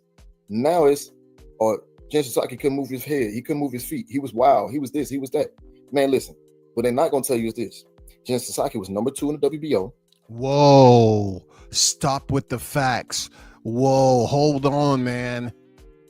One thing I won't tolerate is facts. Over here is all about the whirlwind of lies. Come on, stop it. He was number 6 in the Ring magazine. How dare you speak of those numbers that don't benefit Norman? And he was number 3 on BoxRec. 3, you say? Goodness gracious, 3? He was that high? But yet, one left hook from hell with Lucifer's blood on it? Put that man out? How dare he? Banish him now. All these got this. Jen Psaki was ranked higher than Brian Norman. But if you watch the film, how the fuck do you get that? How do you get that? Then Centennial was higher than Brian Norman as well. You don't say. So 2 fighters that was on the scale higher than Norman had a higher FICO score when it comes to the rankings are now victims? Is that what you're saying? You know what I mean? Is that what you're trying to explain to the people? That all of a sudden the criteria is suspicious? Who's behind that criteria? Who made the revisions to this? We need their head. We do. Derek Cuevas was in the WBO rankings, but I think he was like number 6. So these last 3 fights, all these guys has been the top, either the top 5 or top 6 for sure. So you can't say, oh, he wasn't this or wasn't that. All these organizations have these guys ranked higher than Brian Norman, other than the WBO, because he is the champion. Dang. When you look, when you hear that information, it have to make you think. Like this the way I see it, right? When you hear this information, right, you say to yourself, like, you have so many people out here that's labor intensive in spreading false narratives, you know, but yet when it comes down to what the role players or those that's making all these changes and revisions, that's not consistent with what we're watching. Like, how did they elevate? How did they earn those FICO points to be ahead of Norman Jr. in the rank? I'm not sure is what the prerequisites are. How are you measuring? What is the measurements? Where are you gauging this off of? That's the biggest question that I have. That's like, how does this happen? So you can't discredit that. You got to give credit where it's due. Centennial, I think Centennial was ranked like number 1 or number 2. Cuevas either 5 or 6. Sasaki was number 4. Sasaki was number 2 in the WBO. He was number 3 on box rate. Now, if you look at the rankings, they got Rohan Polanco in front of Brian Norman on box rate. Who is this you speak of, Rohan Polanco? I just seen him not too long ago come into the picture, just like a little gnat. How did he all of a sudden become important? Rohan Polanco? Let me go check. I've covered this guy before. I've seen him in the ring. He's not a bad little sneezer. You know what I'm saying? He's not a bad little sneezer. But how is he even close to anyone that we're talking about right now? Rohan Polanco. Now, if he's above, where is he in the rankings? Rohan Polanco, number 7 in the WBO. Where are you at? Number 11 in the WBC. Okay. So Rohan Polanco is number 7. So he elevated past Nicholas Flass, which I don't know how that happened. But once again, Nicholas Flass is over here, the WBA, number 9th. Polanco's not ranked. And then, so Polanco, from what I'm looking at, is only ranked in the WBC and the WBO. Okay. So they got all these numbers. Guess what? I don't think Rohan Polanco wants to smoke either. You just heard Norman talking about him. Bring it.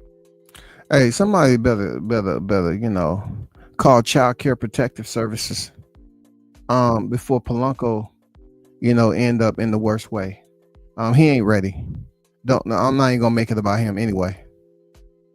We can have that at home. That could be a homecoming fight too. Rashid Ellis. The point I'm trying to make is, man, y'all putting all these narratives in there, but this man ain't been doing nothing but fighting. And what you don't know is what you guys don't know is this: when Brian Norman first signed with Top Rank, they would roll out the names for him. And I can bet you, I promise you, and he'll tell you, I tried to fight the best opponent that they had every single time. Ain't no capping that. That's the truth.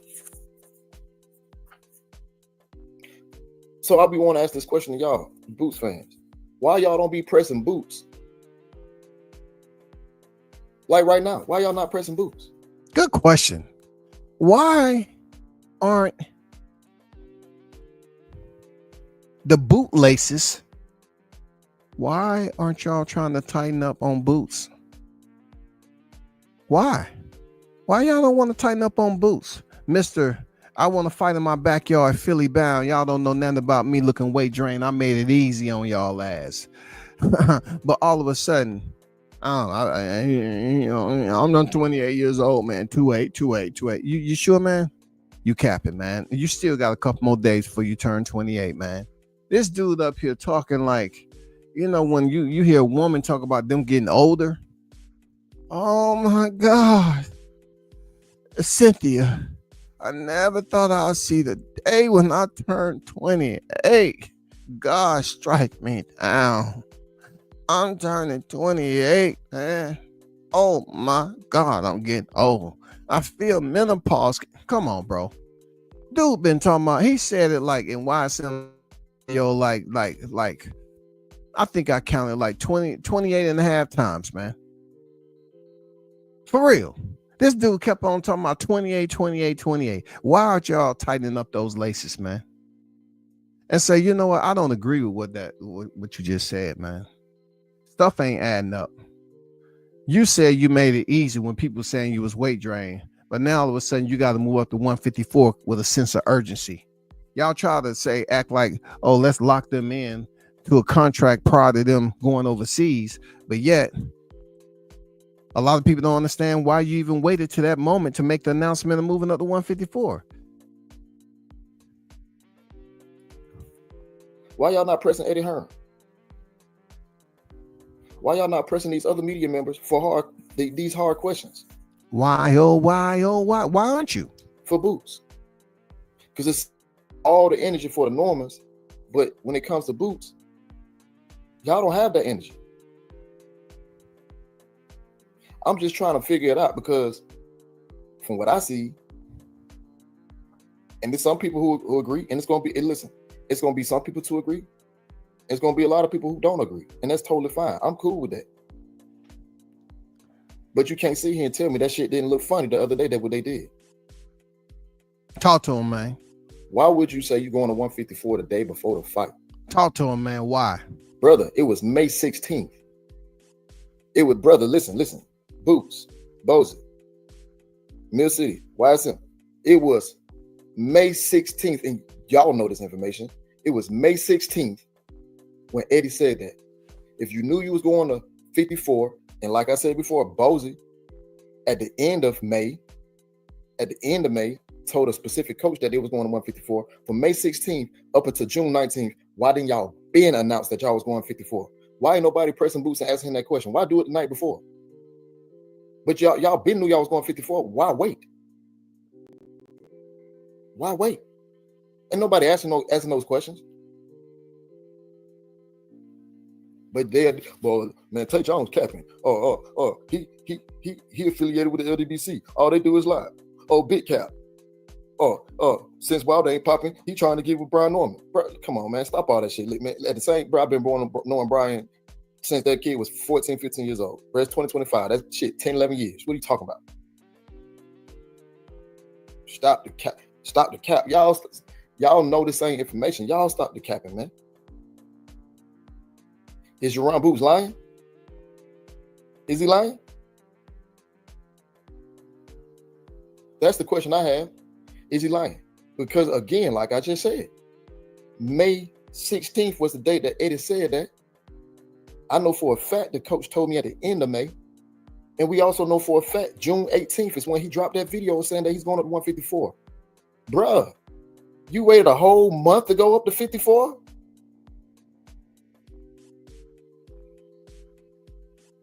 Tell you remember when he came on Fred's show, none of them dudes were nowhere to be found. Who you talking about? Who came on Fred's show?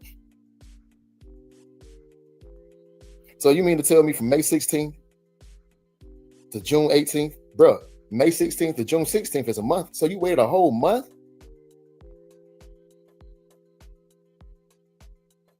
Come on, bro. But ain't nobody asking him these questions. Oh, but what made you, why you think you go to, the doctors told me, you know what I'm saying, I was only 40% of myself. I look, and it was crazy about that was crazy about that Boots, was crazy about that YSM, Mill City, Bozy, was crazy about that is. I agree. In the same interview I did with Cornflake, Thomas Lamana, I asked Thomas, I said, bro, do you think that his weight, he's losing too much weight? Do you think since he didn't have to rehydrate, since he got a chance to rehydrate, that's why he looked the way he looked in that fight? Thomas Lamana said, absolutely. I can pull it up. I don't know at the minute mark because I didn't write the minute mark down on my notes. I didn't write the minute mark down on my notes over here to go back and play it for you guys. But it's on the Thomas Lamana interview.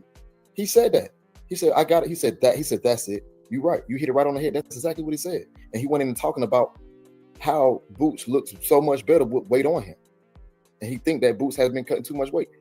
And guess what? I did that interview. Let me see. I did that interview with, let's see what date that was. May 20th. I did that interview May 20th. With Thomas Lamana.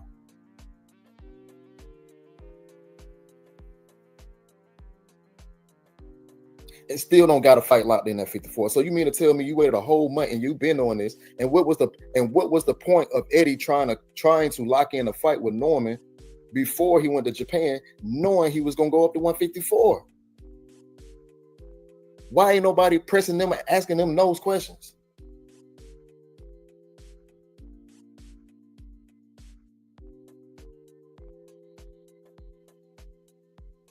Oh, I get it. Hey, mate, we'll just wait till Norman having this time and we'll just do it on his day. That'd be a great fucking idea.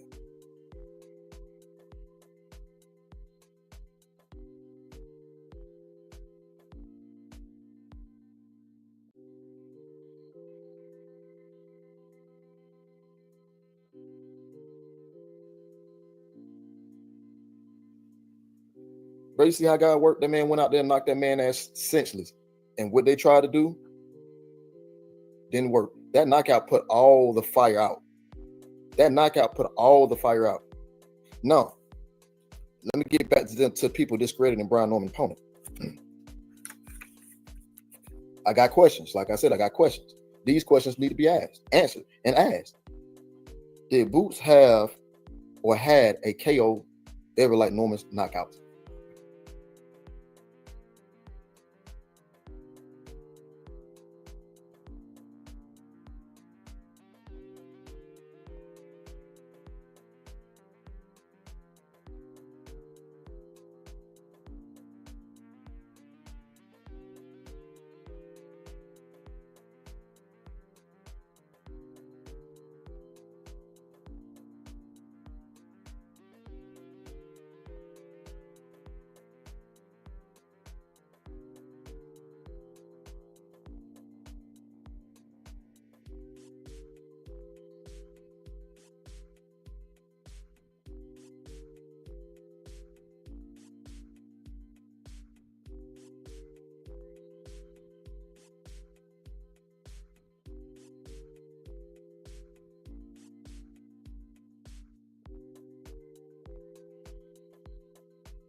Has Boots ever had a knockout like Norman?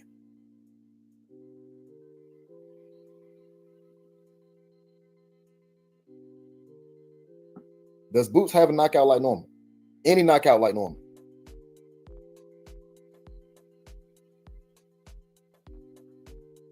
Okay. I just want to make sure I'm clear. Because I got Santinian was a 147 pounder naturally. And I'm gonna put it like this: Brian Norman last 6 fights, all those guys was naturally 147 pounders. Excuse me, yes, 911. Yes, can we have a unit come out? There's some absolute violence, some killing going on with these narratives. I'll say it's too many narratives. They just piled up on each other and they're not breathing anymore. Okay. I just wanted to let you know from what I've gathered thus far. Yeah, the narratives are just stacked on top of each other, lifeless. Okay. If you can hurry up, get some first responders out here, please. Natural 147 pounders.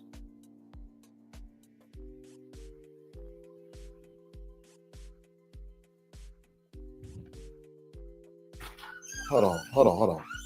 Is they up? I heard she got out of bed.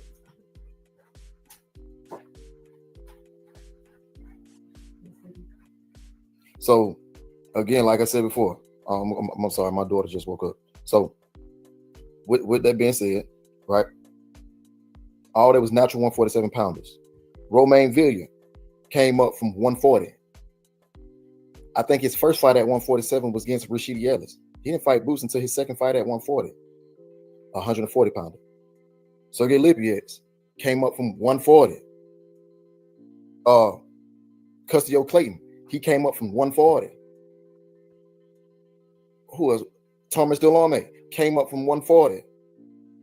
All these guys were smaller coming up. Man, say it ain't so. So he is a repeat offender. Say it ain't so. Because they've been talking this talk about so-and-so coming up from 140 and all this other stuff. You trying to tell me the phenom, the weight bully, the boogeyman has been fighting smaller opposition when people were sitting up here boosting up his resume, all because he had a Sergey, a Lipinets, one who was defeated by Mike Garcia when he did have his title, but they gave him maximum. No, they didn't give him 40%. They gave him 140% off Sergey Lipinets' resume before he actually stepped in there with a Karen. Oh my God. Man, the freak show has been amazing, yo. Repeat offender, pulling fighters up from lower weight classes. What they say, Bud is not a true 154 pounder because he only had one fight, right? But yet, They gave Lipinets, who had several fights. He did. I give him that. They gave Lipinets the go, but he still was a smaller fighter. But yet to say that he fought Ramon Villa in his second 147-pound welterweight fight, that's not enough time to acclimate, is it? Because they were saying that about Bud. I mean, and Bud, he's on a suicide mission going up there to fight Canelo. He only had one fight at 54. Contradiction at its best, man. Hey, let the bodies hit the floor. Yeah, yeah. That's what I meant to say, y'all. Let the narratives hit the floor. All these guys were smaller coming up.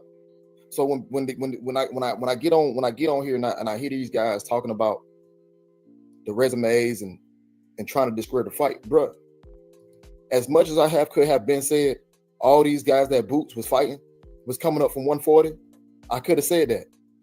Lipinets, yeah, that I did. I said Lipinets.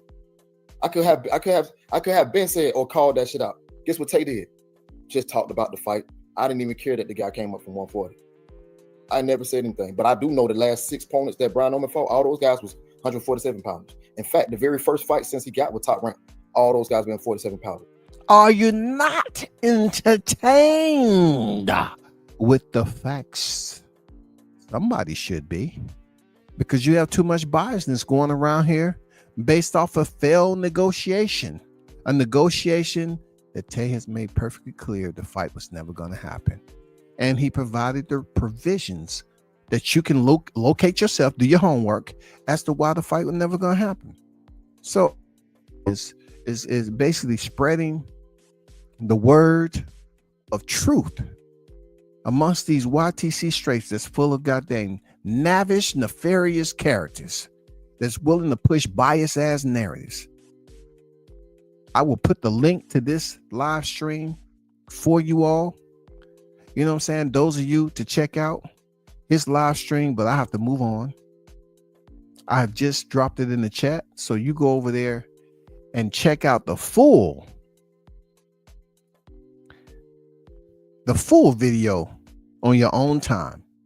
Shout out to Tay Jones for breaking that down and making some very, very, very solid points, bringing the facts to the surface, you know, squatting away these pesky little flies. They want to talk this BS all the time. I mean, that was a thorough, breakdown, and it's not even the whole video, but I just need to get to the next part because I'm going on 2 hours. But shout out to Tay Jones, man. Solid video, solid drop right there.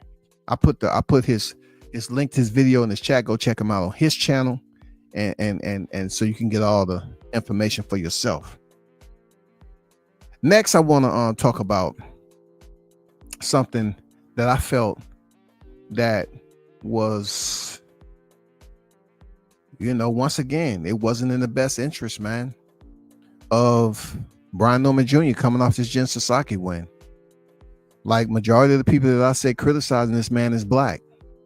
Real talk. It's a lot of black naysayers out there, critics, individuals who you say, well, why is it always like that when two black fighters have somewhat even a partial rivalry or expected rivalry to happen? I don't know. For real, it's very weird and strange, and it affects a lot of people. It infects a lot of people in the digital world. It's almost like a freaking virus. Some of those viruses that get on your PC. That's the way it is out here in the YTC when it comes to boxing fans. But I want to let you listen to a clip from Shaw News, right? Where are you at? Let me see. That is right there. I want to let y'all listen to a clip that Shaw News put out here that Timothy Bradley, who has since taken this video down, but due to the ones who's out here paying attention, clipped it, and I'm going to let you take a listen to it, and I'm going to give my reaction to it. It's just a short clip, so please pay attention. performances that defy sports norms and expectations. That's about a minute 50 seconds into the video. Feats demand scrutiny. Minute 50 seconds into the video.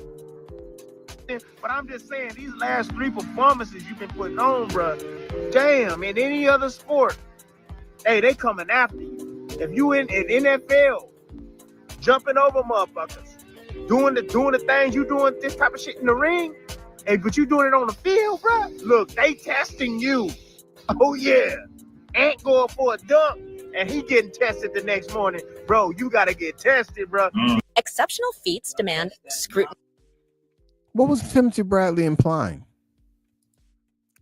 Timothy Bradley is implying that Norman's performances may possibly be contributed to enhancing supplemental ingestion.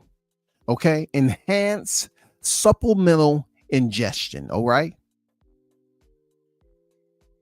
You understand? ESI. Okay, you heard it here first. Enhance supplemental ingestion.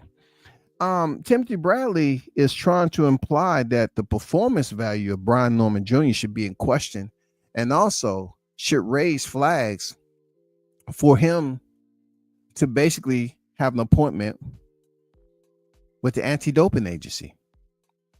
Now, in light of these words that Timothy Bradley has put out there, it's just another layer of Bradley just basically selling out. I think the jacket and him selling himself out, crossing over, he's willing to say and do anything to maintain his job. Respect for him is gone, far gone. Is dissipated, it's out, it's absolved. Bradley is willing to put any information out there on certain fighters that he don't like and consistently do it because he himself feel like he's not worried about anybody holding him accountable. The only person he wants to be to let people know that he's working for is the ones that sign his checks. Now, any other fighter that was going out here knocking people out, I'm curious to know why you never made that comment about Terrence Bud Crawford. Huh, Timmy? I'm just understanding, Timmy. You have some service connections, right? Were you in the service or something like that? You know, your alias is Desert Storm. I mean, didn't they teach you like do unto others as you would have others do unto you? I mean, you really have been, and Norman is not the only fighter, but I'm just asking, why then? When Terrence Crawford was on a stopping spree, why didn't you imply he too? Because you never seen anybody go to a division and have all stoppages. I'm pretty sure Timmy didn't see that. You go to a division and have all stoppages. From Jeff Horn to Kell Brook. All stoppages. Then you got your friend, Sean Showtime Porter. Never been stopped before. Never, ever, ever, ever, ever. And lo and behold, his friend gets stopped. I never heard Timmy go over there. Hey, Crawford, we got history together back then. I remember when I slipped up and, I told you that you wasn't a sparring partner. You were a world champion. I should have signed you right there on the spot. I never heard him say that about Crawford, who was up there knocking heads off. But supposedly Norman gets questioned by Timothy Bradley for knocking out a fighter who so many U.S. boxing fans gave him credit for. They gave Jin Sasaki credit for being bigger than what he was. They overhyped this man. They overhyped him. And he goes in there and get destroyed, annihilated. And you say just because he went in there and fought a fighter who many are saying that was unproven, but yeah, you couldn't tell coming from the U.S. fans. They was up here salivating over Jin Sasaki. We had people talking about, oh man, I'm gonna put money on that. I'm gonna put money on Sasaki. I'm gonna put money on Sasaki. And look, all you gotta do is ask them the question, Why you say that? Well, to be honest, Boca Chica. Boca Chica. Oh, I'm going back to Boca Chica. Boca Chica. Why Boca Chica so much? Man, you seen what happened. Go look it up on YouTube, man. Go look it up on YouTube. They wouldn't even bring up Jen Sasaki being stopped. They didn't care. They just was talking about Norman. That's what this spy, when I speak, consider this to be despicable. Timothy Bradley, the actions that you're doing and the people that you select to kiss your ass is despicable. You know why? Because you know this guy's been knocked out before. But now you have a fighter from the U.S. that's not Japanese. He's not even a black Japanese. His mother's not even Japanese. He goes over there to someone else's backyard and beats them up like you never seen him knock somebody out. He knocks out a fighter who's been knocked out before, but the way for which he did it and the immediate reaction of Jen Sasaki falling on his back, lifeless, non-motion. Now you want to come talking about he should see the anti-doping agency? That's despicable, bro. Timothy Bradley, that is absolutely despicable. I know you said some crap about Jahad Tucker, trying to act like he's going to get his blue ticket and everything. Man, I have very minimal. My respect for Tim Bradley is below 40%. I'm going to be honest with you. Because I can see if Jen Sasaki was known to have this granite chin, like some of the most heaviest hitters have hit him, and he's never been dropped. Never, ever, ever been dropped before.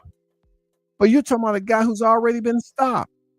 A guy who they only selected to increase his FICO score is going in there against Norman. That's all. You want to say, oh, this is all time, man. Oh, man, he's going over there. They was comparing Norman Jr. to Stephen Fulton. The last guy, Stephen Fulton, went over there, man. You saw what happened. Monster told him with his hands, hey, I am a destroyer. I'm different than every other fighter you've ever seen. I'm Dr. Phil of the boxing game. They was trying to compare. It's funny how black people get compared to each other for all the wrong reasons sometimes. This is the perfect example. They was up here trying to compare Jen Sasaki to having some type of aura of monster in a way. They felt that, Stephen Fulton went over there, who's now champion in another division. They ain't telling you that. But he lost his belts over there to Norman now going over there and fighting a guy who they've been posting his freaking, fights and how he's so tough and he gives you action. He's going to be right there in front of Norman's face. Pressure, pressure, pressure. It was his demise, yo. Timmy is a Hall of Fame boxer who is just absolutely crapping on boxers in the sport. You want to talk about shade in the toilet seat? When you got pull down your drawers and sit on there and the light go away and you start to take that crap. That's how Timmy is doing boxing right now. Except he just ate some old spam that's been sitting in the car. He said, I forgot this must have came out the grocery bag 3 months ago. Let me just go ahead and crack it open. Oh, it smells so good. Let me make me a sandwich. Throw this in the heat a little bit, kill some of those worms, and then I'm gonna make me a spam sandwich. Yeah. And he gets the shits. And he goes in there and just craps all over boxing. He made it seem like, oh yeah. He up here sound like Omar from Sinners. They telling him, hey, why are you trying to ask to get in here? You been in and out of here every day. That's how Timmy's saying, yeah. I've been in and out of boxing lately, but let me tell you, I've seen a lot of boxers in my time. And let me tell you, I've been watching Norman Jr. Boy, that knockout that I seen, I said to myself, it's been a while since I've seen somebody get hit like that. Let me tell you though, I'm thinking to myself, I'm not saying it, I'm not suggesting it, but I'm saying, I'm hinting, I'm just letting you know. I haven't seen. I just want. I'm not trying to make no accusations, but dang, them performances you've been having, I'm questioning. It's questioning. Where Vada? Where Vada at? It's questioning. Where Vada? Where Vada? I need to know where Vada at. Somebody give me the contact of Vada. Give me the address. Give me the IP address. Some I need to send them to Norman. I need to see it because some ain't right. Some ain't right. That's Timmy, yo. That's Timmy. Good old Timmy. I think that's low down, bro. I think you're trying to asterisk a performance when clearly you have a champion going in there to defend his title. You're basically asterisk. You're verbally asterisk a fighter's performance value with what? Speculation. You're suggesting to the public that they scrutinize Norman as a fighter because you're suggesting he might be on what? Enhancement, supplemental ingestion. He's enhancing supplements. He's ingesting supplements that's going to enhance his performance. That's dirty. Look, this is without any medical prognosis. This is like no sign. We haven't seen no sign. It hasn't been no one coming out the blue making allegations. Once again, allegations. I haven't heard the allegations yet. I haven't heard it. But Timmy's up here with a jacket on. And he's hell bent on defaming someone's character. He's very comfortable over there beneath that umbrella defaming fighter's character. And how he's defaming the character is simply making accusations that he nor his staff or anybody else he's closely associated with has volunteered their services monetarily to perform tests on these fighters. And also make the pot sweeter. If by chance these tests come back negative, there should be a monetary compensation for you wasting their time and defaming their name. There should be a monetary compensation for punitive damages, because that's what I believe comes from this right here. Bradley is getting out of control. He is out of control. I could care less who does an interview with him. Y'all dudes out here on your knees with them fresh pads too. You know good and darn well, if you talk to Bradley and you up here, busy up here hyping this dude up because he wanted to be the most controversial, it's not gonna last long. I guarantee you.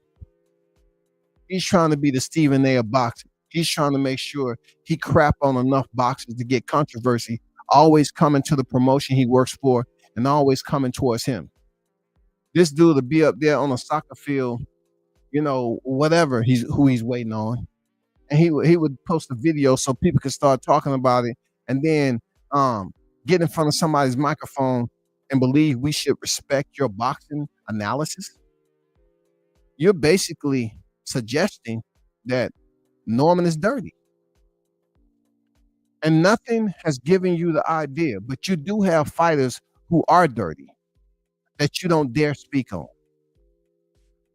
You have fighters who have popped dirty and you dare speak their name as much as you are this time. What other fighter have you heard, Timothy Bradley, who's out here winning? Has he ever suggested Tank get tested? Or he only talking about Norman Jr. because he signed with Top Rank? That's what you have to ask yourself. Why is he so hell-bent on making these false prognoses when you have a U.S. fighter that went over there and knocked out Jin Sasaki in of Japan? Why would you do that to a fighter? That's low down dirty. People, That is low down dirty. They should suspend him from those type of accusations. You're gonna say just because a fighter was knocked out cold? What other fighter do you know? Were you saying that about Brian Mendoza when he knocked out Sebastian Fundora?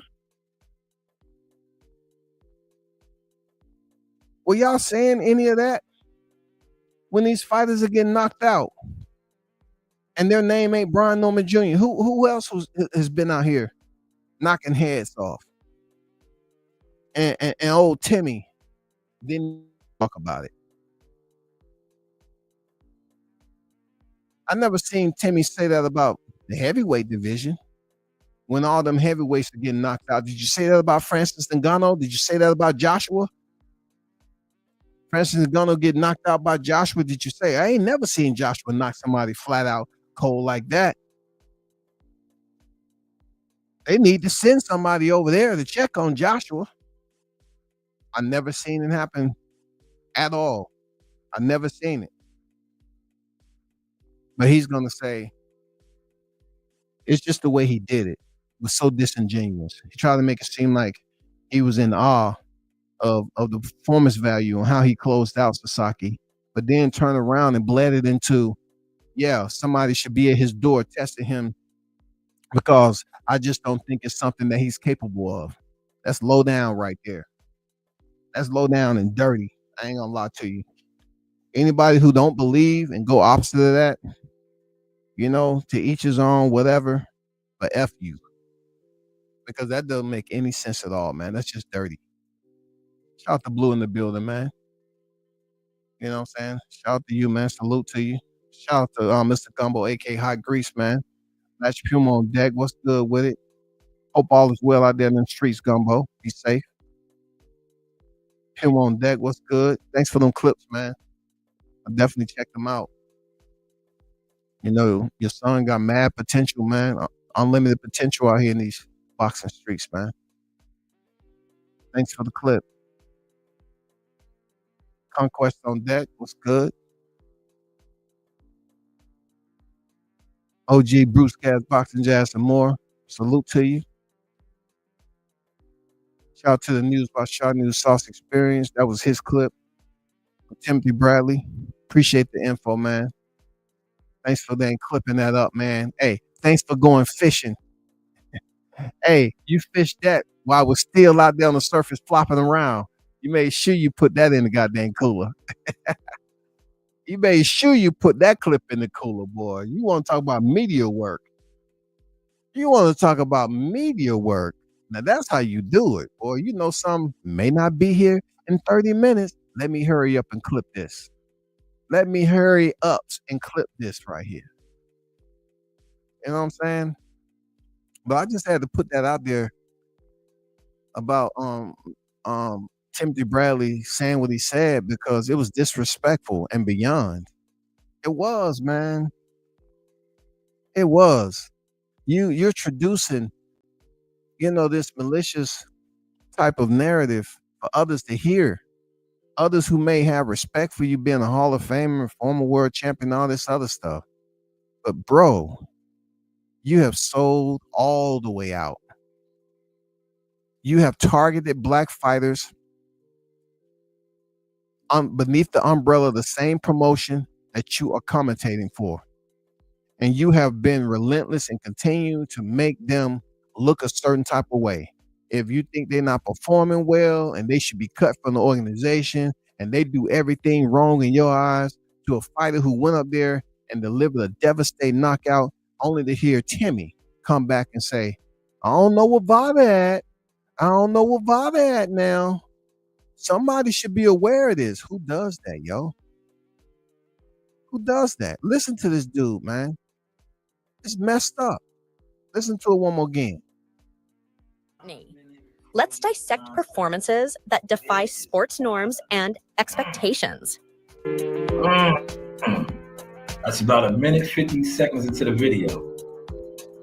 But I'm just saying, these last 3 performances you've been putting on, bro, damn, in any other sport, hey, they coming after you. If you in NFL, jumping over motherfuckers, doing the things you doing, this type of shit in the ring, hey, but you doing it on the field, bro. Look, they testing you.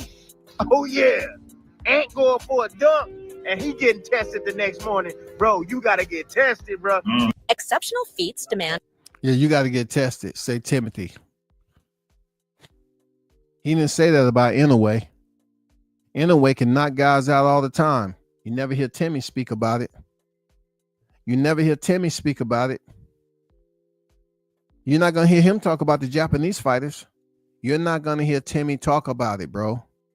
Because he doesn't have any type of contentiousness that he's linked up to. He don't have that resistance band. See, he has the resistance band with the Normans. The same, with Tucker and a couple other fighters. I thought he went in too hard on Tucker until I seen this. He's been vicious with, acting like Tucker can't fight. Jahad Tucker, who fights tonight. And y'all be sure to tune in. He's a co-feature. But this right here, putting the anti-doping agency on a fighter right after his knockout went viral, something that Timothy never had in his cachet. He never had knockouts that went viral. If you look at Santillion, if you look at Cuevas, if you look at Jin Sasaki, Jin Sasaki is really making his rounds. A lot of people that really don't mess with boxing is playing this video. Because if you look at the short clip of when he landed the left hand, it's brutal. It's very, very brutal. And of course, Timmy, no matter how deep he look in his cachet, he never had a knockout to look like that. I wanted Timmy say that against the likes of Juan Manuel Marquez when he knocked out Pacquiao face first. Sergio Mora. I wanted to question Sergio Mora when he was knocked out. When he knocked his opponent out. There's been some vicious knockouts, man, where the head bounced off the canvas in boxing. But to continue to target a fighter for controversy is just distasteful, bro. That's all I'm saying. Very distasteful.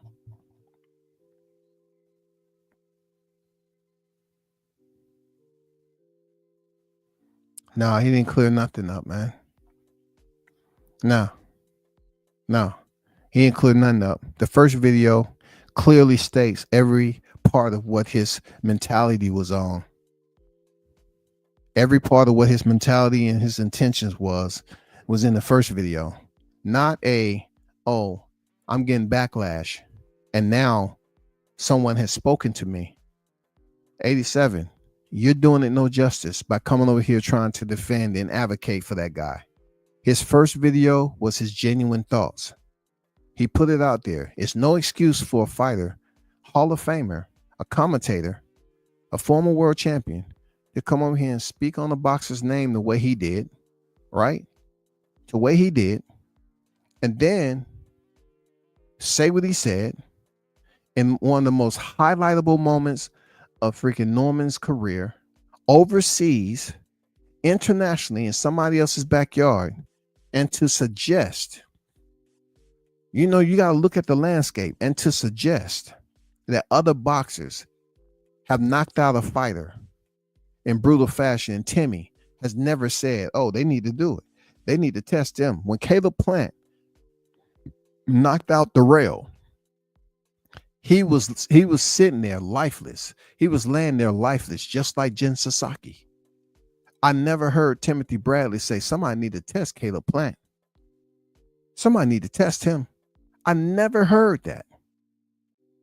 We already have a dormant type state going on in boxing where, we have a tendency to wait for big fights, just one big fight throughout the annual calendar. That big fight is in September. So we're already, a bit stalled in boxing.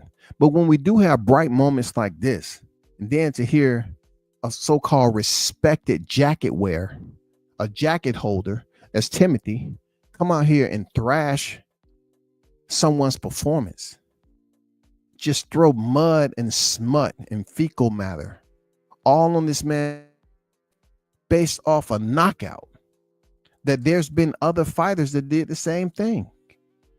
He said, oh, based off your last 3 performances, it's no cleaning up, bro. It's no cleaning up. I don't care what he said in the second. Nobody cares about the second video. Just because you was talked, they talked to you and said, hey, man, you need to go out and take that video down. Why take it down? Leave the first video up and then come behind with the second video. The first video is your true thoughts. You know what I'm saying? You know how they say a drunken man's words is a sober man's thoughts? Well, Timmy just gave you his sober thoughts. Timmy spoke out loud. Those are his sober thoughts. He said what he said. Clear mind and everything. He was competent enough to make a video up to that point. So you trying to tell me he lost competence? He lost competence in how he was wording his criticism of Norman Jr. is crazy. It's crazy that you would even defend him. And if you are him, it's even worse. It's even worse. If you're part of the Bradley clan or someone in his cleanup team, how dare you do that? You know what I'm saying? Damage control is not meant for this particular situation. This man should have faced some type of consequences for suggesting that a fighter's on PEDs. Blue said Norman Sr. versus Bradley expedition was supposed to happen, but Bradley said he didn't want to fight no more. But Norman Sr. kept the pressure going, saying he's scared of him. Yeah, he don't want to go in there and face that pressure, especially after what we've seen, what happened with Greg Hackett and being he got in shape for the fight. You know, I mean, you're talking about 2 professional fighters. Yes, one of them resumes is heavier than the others, but at this point in the game, both, Bradley been out the ring a certain amount of time, and then him coming back and fighting Greg Hackett. Yeah, he might get knocked out, man. Timothy Bradley, you look at it, people want to probably give him excuses the comeback. You said it yourself that, he took a lot of punishment against Provodnikov. Yeah. But that's no excuse because he shows up to work all the time with a smile. He shows up to work every day with a smile. So when he was going out there, he was on the soccer field or whatever he was out there doing with his kid or whatever, and he want to make these videos and go and try to go viral and say some controversial crap. He knew what he was doing. So the comeback, if you don't remove the first video, I have more respect. If you keep the first video up, cool, but you removed it. Now you want to put a revision up there. Now you want to say, I want to come behind with an apology as to what I really meant. You're lying now. First impressions, that's what you left on the audience. That's what you wanted to say, and that's what you said. Doing a cleanup video is not going to change what people already see. They're already talking about what Timothy said. Hey, man, y'all think so-and-so on juice. You think this? Oh, that's effed up, bro. You tainted the victory. Or you attempted to taint the victory by saying this man was dirty. Knowing his highlight reel, you're going to see it again. You're going to see his highlight reel again. You're going to see this knockout again. And one of your colleagues is going to ask you, so Timmy, what do you think about this knockout? Oh, man, we saw it all over the place. It went viral. This happened in Japan, but yet it made its way all the way over to the U.S. It was in the boxing street still. People are still talking about this. Now, I don't know how many live streams I've seen about this one knockout. But I did also see your video, Timmy. And I just wanted to tell you, as your colleague, it was messed up because I'm professional.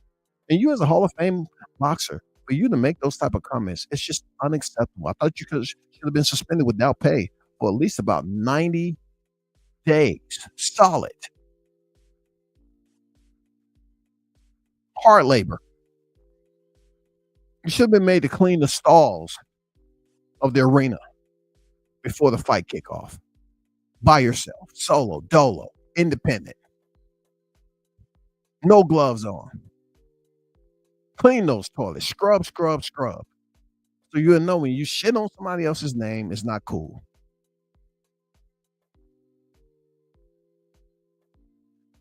But shout out to the hottest chat in the MFA game. Appreciate y'all for pulling up as always. Once again, go check out that link I put in there of Tay Jones video that he did.